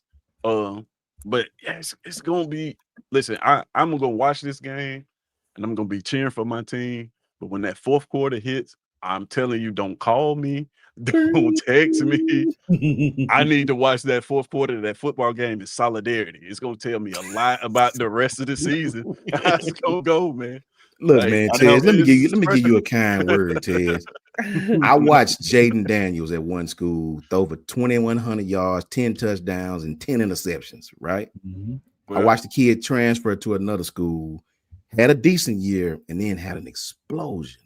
I watched Joe Burrow go from what they used to call the white Michael Vick, a runner, couldn't hang on no pass, went to LSU and won the damn Heisman.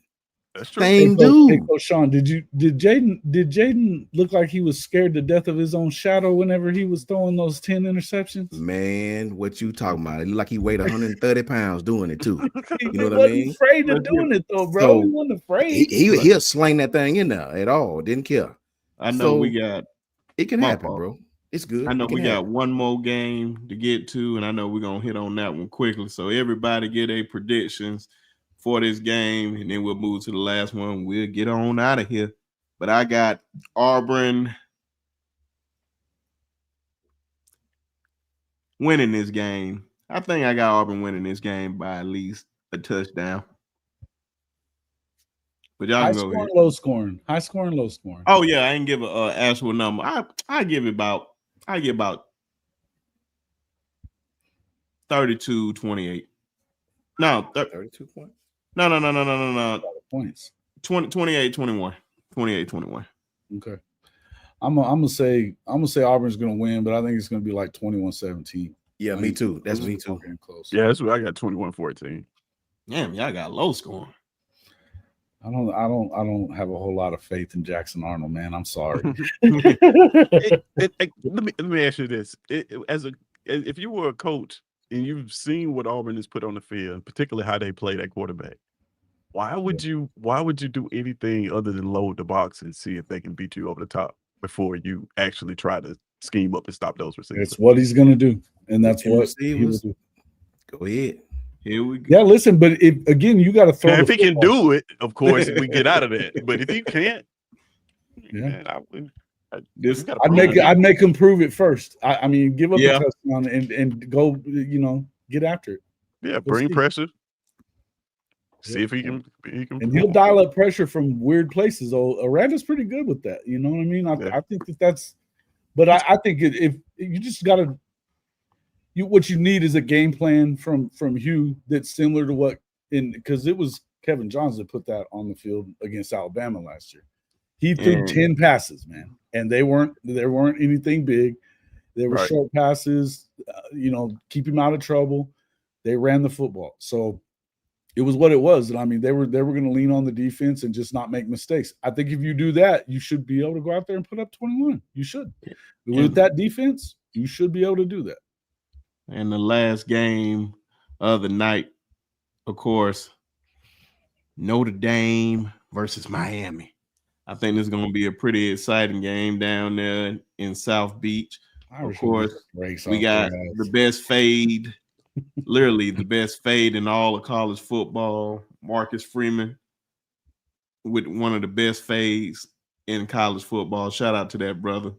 Coming back with Jeremiah Love and that Notre Dame defense, which is going to be a very, very tough defense because a lot of those guys that played last year were young. And a lot of those guys are now have a whole lot of experience. It just got to see what they're going to have at the quarterback position. And they're going to be going against Ted's favorite quarterback, Carson Beck. Let me go first on this one, Brent. No, I really want to hear yours on this. So, Coach Sean, lead us off. I'm going to give you one name in this game. One name and one name only. We all know Jeremiah Love, so that just be too obvious. Malachi Fields. One of the best receivers in the country, arguably right there with Ryan and Jeremiah. Malachi Fields. Notre Dame is going to dump truck Miami. You heard it here first. They're going to whip. They're going to put, they're going to put lashes to their asses. Period. I'm trying to tell you, Carson Beck, bro. Carson Beck down there worried about chicks getting his car stolen. He ain't worried no football, bro. They finna beat Miami. Trust me. Tell them. They're gonna beat Miami. Go ahead, Jason. Tell us. In South Beach. You brought up a good point though. Be Sharpe. You brought up a good point. Their defense was legit last year. They were great in the trenches. They're going to be good in the trenches again. Just newsflash, that's what they do. They run the football.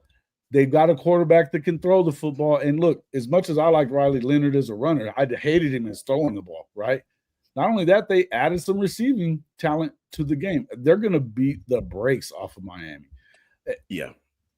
I think that they're probably a little better defensively, but they were not good at all defensively last year. And you're not gonna get a whole lot going against that secondary, and you're not gonna have a whole lot of damn time to do it either, because that's what they do very well. I think that Marcus Freeman has figured out what this team is, and they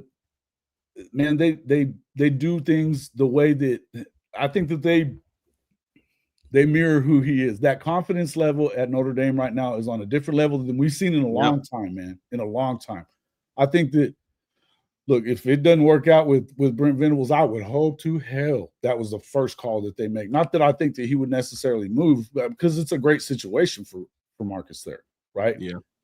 But, man, this guy is an up-and-coming – he's just a killer.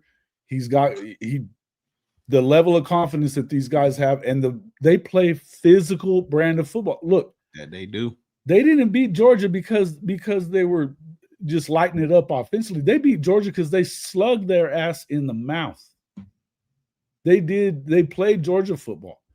Jeremiah Love, he was hurt. They had a lot of injuries. They had 6 guys injured against Georgia and still came in there and beat their ass. Same thing with Penn State. 6 guys injured by and they gave Ohio State all they wanted. They were within it. There was times that Ohio State would pull away, and then here they go coming right back. They're one of the favorites to me to win the whole thing, and I think that this is as wide open a season as I can remember in a long time, as far as the amount of teams that could win. I'm not sure that I'm ready to believe that this quarterback is going to be the guy, but I think you could be a placeholder here and be able to hit and be a thrower when they need you to. Which I don't think you could really believe in their guy last year. I just don't. He just wasn't a great passer. But if CJ Carr can hit and they've got better receivers, I'm already I was already a fan of Jaden Greathouse. He's a stud. They went out and they brought in some good receivers to go with him. They're always good at tight end. And coach, that offensive line is legit going to run your ass over. And they've got 5 dudes in the backfield, 5 different running backs led by Jeremiah Love that could kick your ass. I just think that they're going to play the right way. I'd be surprised if they lose a game, this season, aside from – I guess I could see A&M, but it's going to be in South Bend. You know what I mean? And I don't trust USC for shit. That one's in South Bend. So Miami, don't forget, Miami got Ruben Bain. He's a killer, and they got I do like Ruben Bain a lot. Yeah. Jacoby Thomas, right? They're gonna stay in the game for a minute, but I don't think Miami offensively is gonna be able to score with these guys, man. Notre Dame got a really talented team, man. And one of the guys that I love the most, that I thought was one of the most underrated players in the state last year, Dylan Upshaw. He's gonna be playing for Miami. I need to see where he's on the depth chart. He plays wide receiver. Shout out to Phil. I bet y'all don't know who's starting at center for Miami. I have no idea. A former Bama player. Who is it? Was it James Brockermeyer? Whoa, okay. Oh, wow. One of the Brockermeyer brothers. Brockermeyer brothers. Hey, your last name Brockenbriar, you got a brother for sure. You don't even have to ask. Yeah, his brother was a former 5-star. Jackson 3. I don't know where. Brockenmeyer boys. Tommy Brockermeyer. Nah, is it Tommy? Sound like it. Yeah, because I know one of them was the 5-star. The younger brother played center. Yeah. But yeah, man. Go ahead, Tez. I was just saying that Tommy Brockenmeyer sounds like a 5-star prospect. But you go ahead.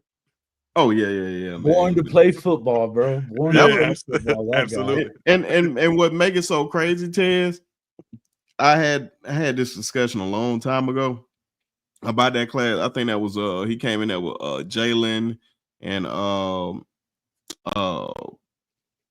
what's my boy name? He played for Baylor too. God, dog, he played wide receiver. Kobe Prentice. Like all those guys that came in there with Jalen, Brockermeyer, and all those guys, they didn't pan out at Alabama. That was like one of our worst classes when you go back and look at it. That 2001 recruiting class. Yeah, it was 2001 and 2002. Whatever year Jalen came in, you look down that list, a lot of those guys did not end at Alabama. Pretty much every last one of them was gone. So, man, it was a sad situation. Even looking at it, I was like, damn, man, he not here. And yeah, but I have Notre Dame give my prediction on this game, man, because I pretty much have Notre Dame going in there, running the ball with the best running back in the country, Jeremiah Love. I expect Jeremiah Love to have 150-yard 3 tubs, not 1, not 2, but 3 tubs. And running all over South Beach. Too, man. He can run it from deep, man. That guy is a breakaway guy. Yeah, I like Jeremiah Love a lot. Yeah. Everybody put y'all chat. I don't say put y'all chat. Put y'all predictions in the chat. Coach is excited about his boys. Give me y'all predictions. Man, I'm gonna go with Notre Dame in this game. I don't think it's gonna be as bad of a shellacking as you guys have it. Probably if I had to pick a score in this game, I'm thinking around that 28 to 21 range. Yeah, and I forgot to give the score, so I like that score. Yeah, I think it's like 28-21 Notre Dame. I think the ability to run the football is going to be the difference. They're going to lean on that running back. CJ Carr is, a question mark in this game. We don't know what we're going to get from him. Carson Beck, and Brinsky calls him my favorite quarterback because he earned my respect last year in some of the plays that he made. I don't think he was as bad as people acted like he was. Yeah, he was getting trashed, and I'm like, no, he's actually playing pretty well. So I think they win. Miami wins the quarterback battle, I think, by a long shot. You're talking about a guy who would have came out this year. He's, probably second, third pick at least. So I think him himself, he's gonna be a account for 14 points on their end. I think it's 2 touchdowns. Yeah, I got 30-17. I like that score right there, but I believe Carson Beck played in that Notre Dame game. I believe Georgia beat Notre Dame. No, I think Notre Dame's got a great secondary though. Leonard Moore is probably top 3 in the country. Wait until the next year's draft. He's gonna be one of those guys. Yeah, and he's a measurables guy. I like measurables guys. He got the height, the weight. He looks like a prototypical corner. So That's gonna be an interesting game, man. I think it's gonna. I don't think it's gonna be a blowout. One thing that this will probably be the most packed game that Miami will play all year. This will probably be the only game that the fans are gonna show up for. It's probably gonna feel like a home game. One time? For Notre Dame fan. I don't know. Maybe it depends. Is it a late kick? It depends. It's Miami. Somebody put the time in the chat. Right. No, man. I have a hard time believing that they will show up. I don't think they leave the state of. Don't they? They don't play an outside like a month or something. I saw something crazy like that about Miami. Like they don't play a game outside for like a month or and a half, something crazy like that. But yeah, I think it's gonna be the 50-50 crowd. Notre Dame travels well. Part of the reason is because they're a national Especially brand. when they think they're good, especially when they're good, you know. Yeah, and they're a national brand, so there's Notre Dame fans everywhere, believe it or not. That's the one program that can afford to stay.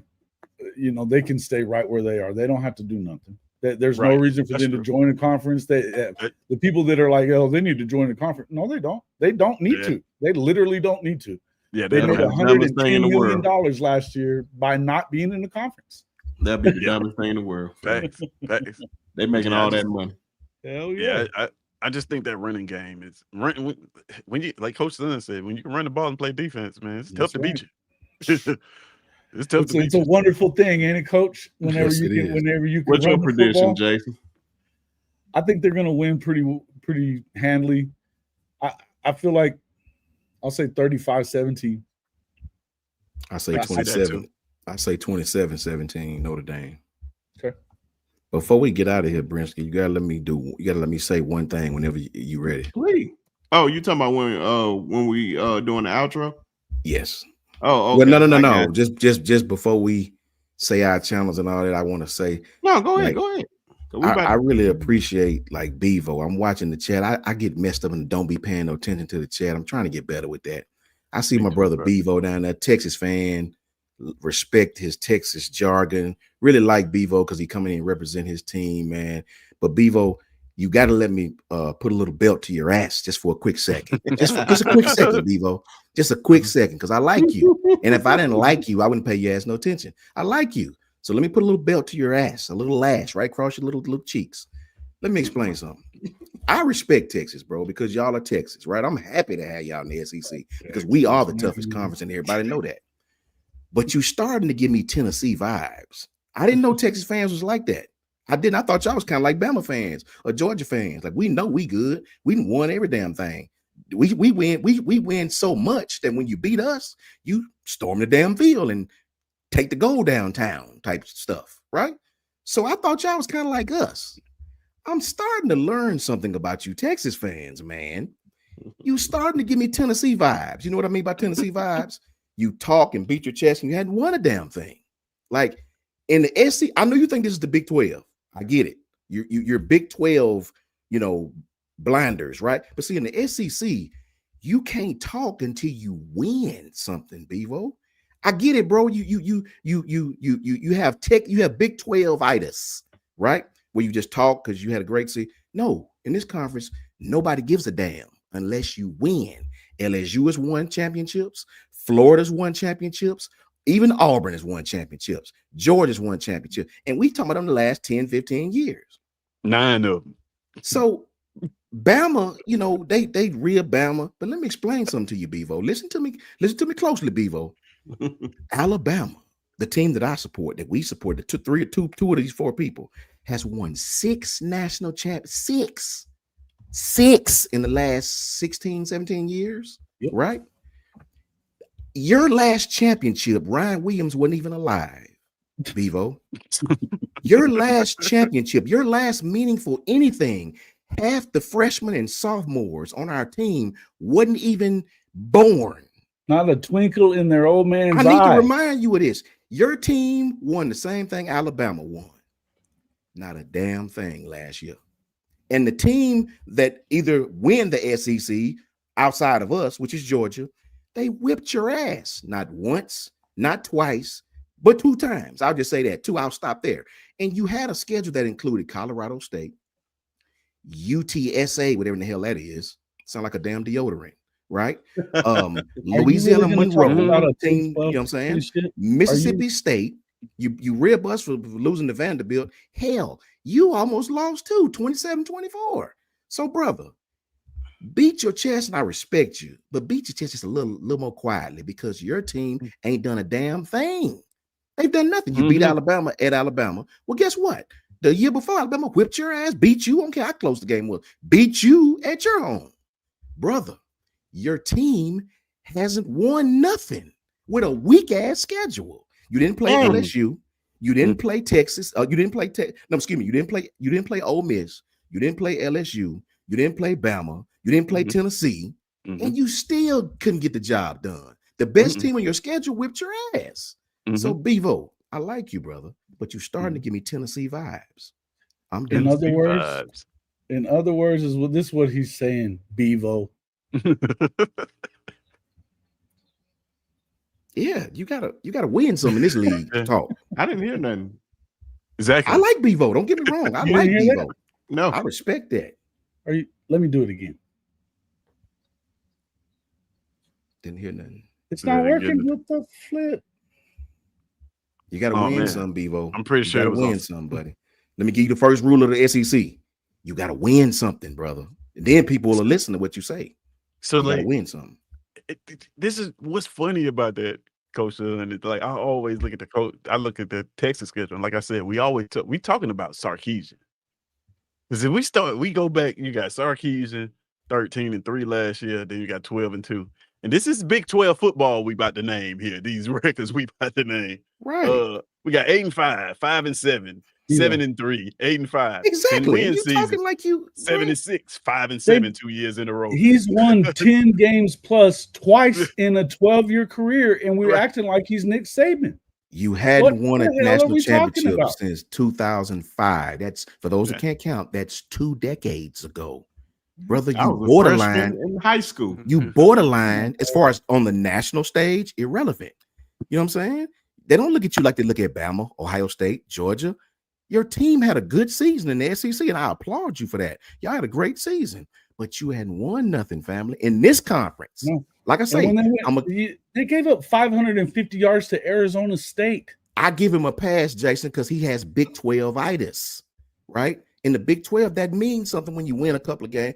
In this conference, Bevo, in the SEC, you have to win the trophy to make people listen to you. It's okay, though. I'm going to teach you. Bevo. And ladies and gentlemen, that's how you end the show right there. Oh, my goodness.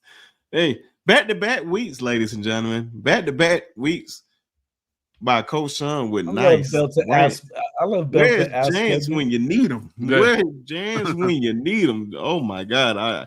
What an awesome show, man! Give me Tennessee vibes, man. Coming in here, showing love. Appreciate everybody coming in, because hey, when the man go, I let him go, and that's why I said, man, Jans, we getting you on here next week. We getting you on here next week, and it's mandatory you be on here. Because I haven't heard a rant all summer. And I need a good one. Where the hell is he? Where the hell is he? Yeah.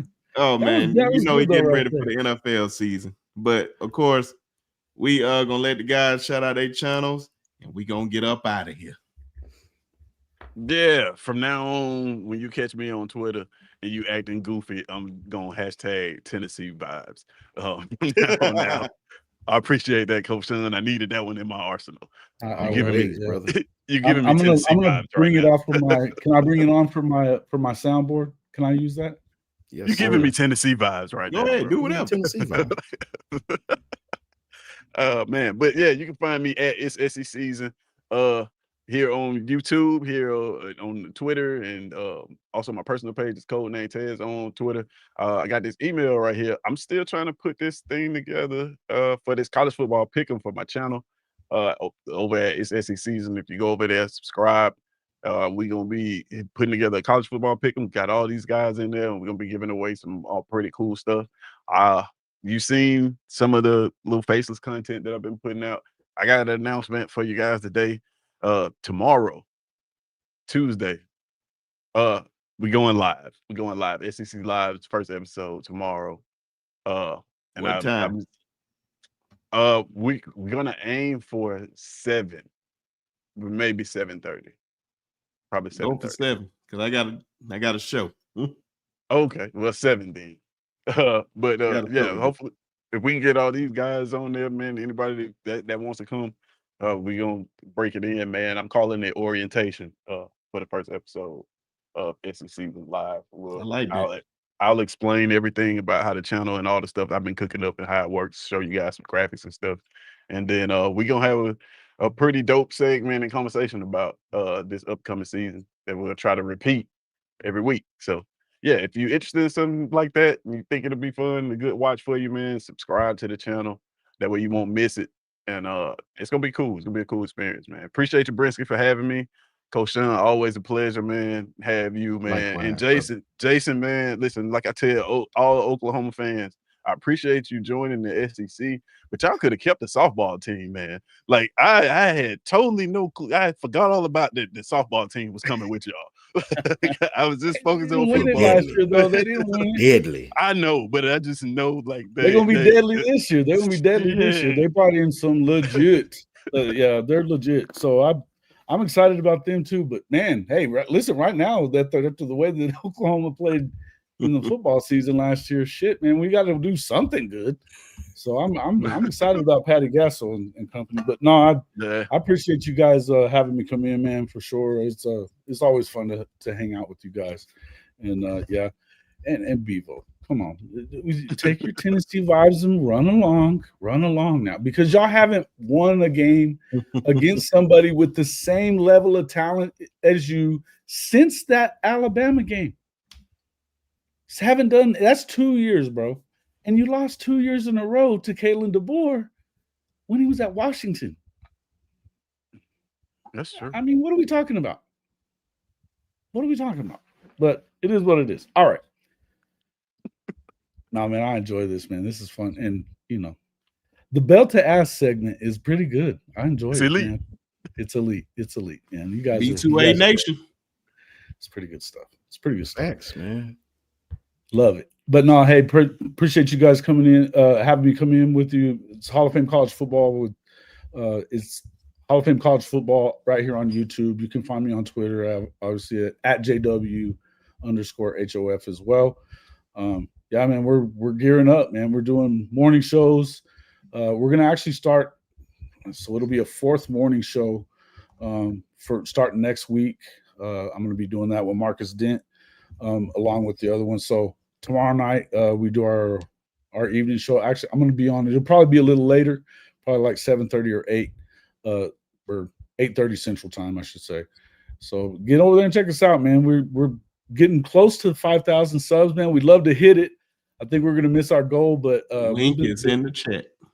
Appreciate that, man. I would love to have more subs, but the cool thing, I mean, you know, we're picking up a lot. We've gotten a lot of views more. I think, you know, I was under a little shadow ban for some haters for a while, but I think it seems like it's lifted because I'm getting a lot more views, and so I'm excited about it, man. It's gonna be fun.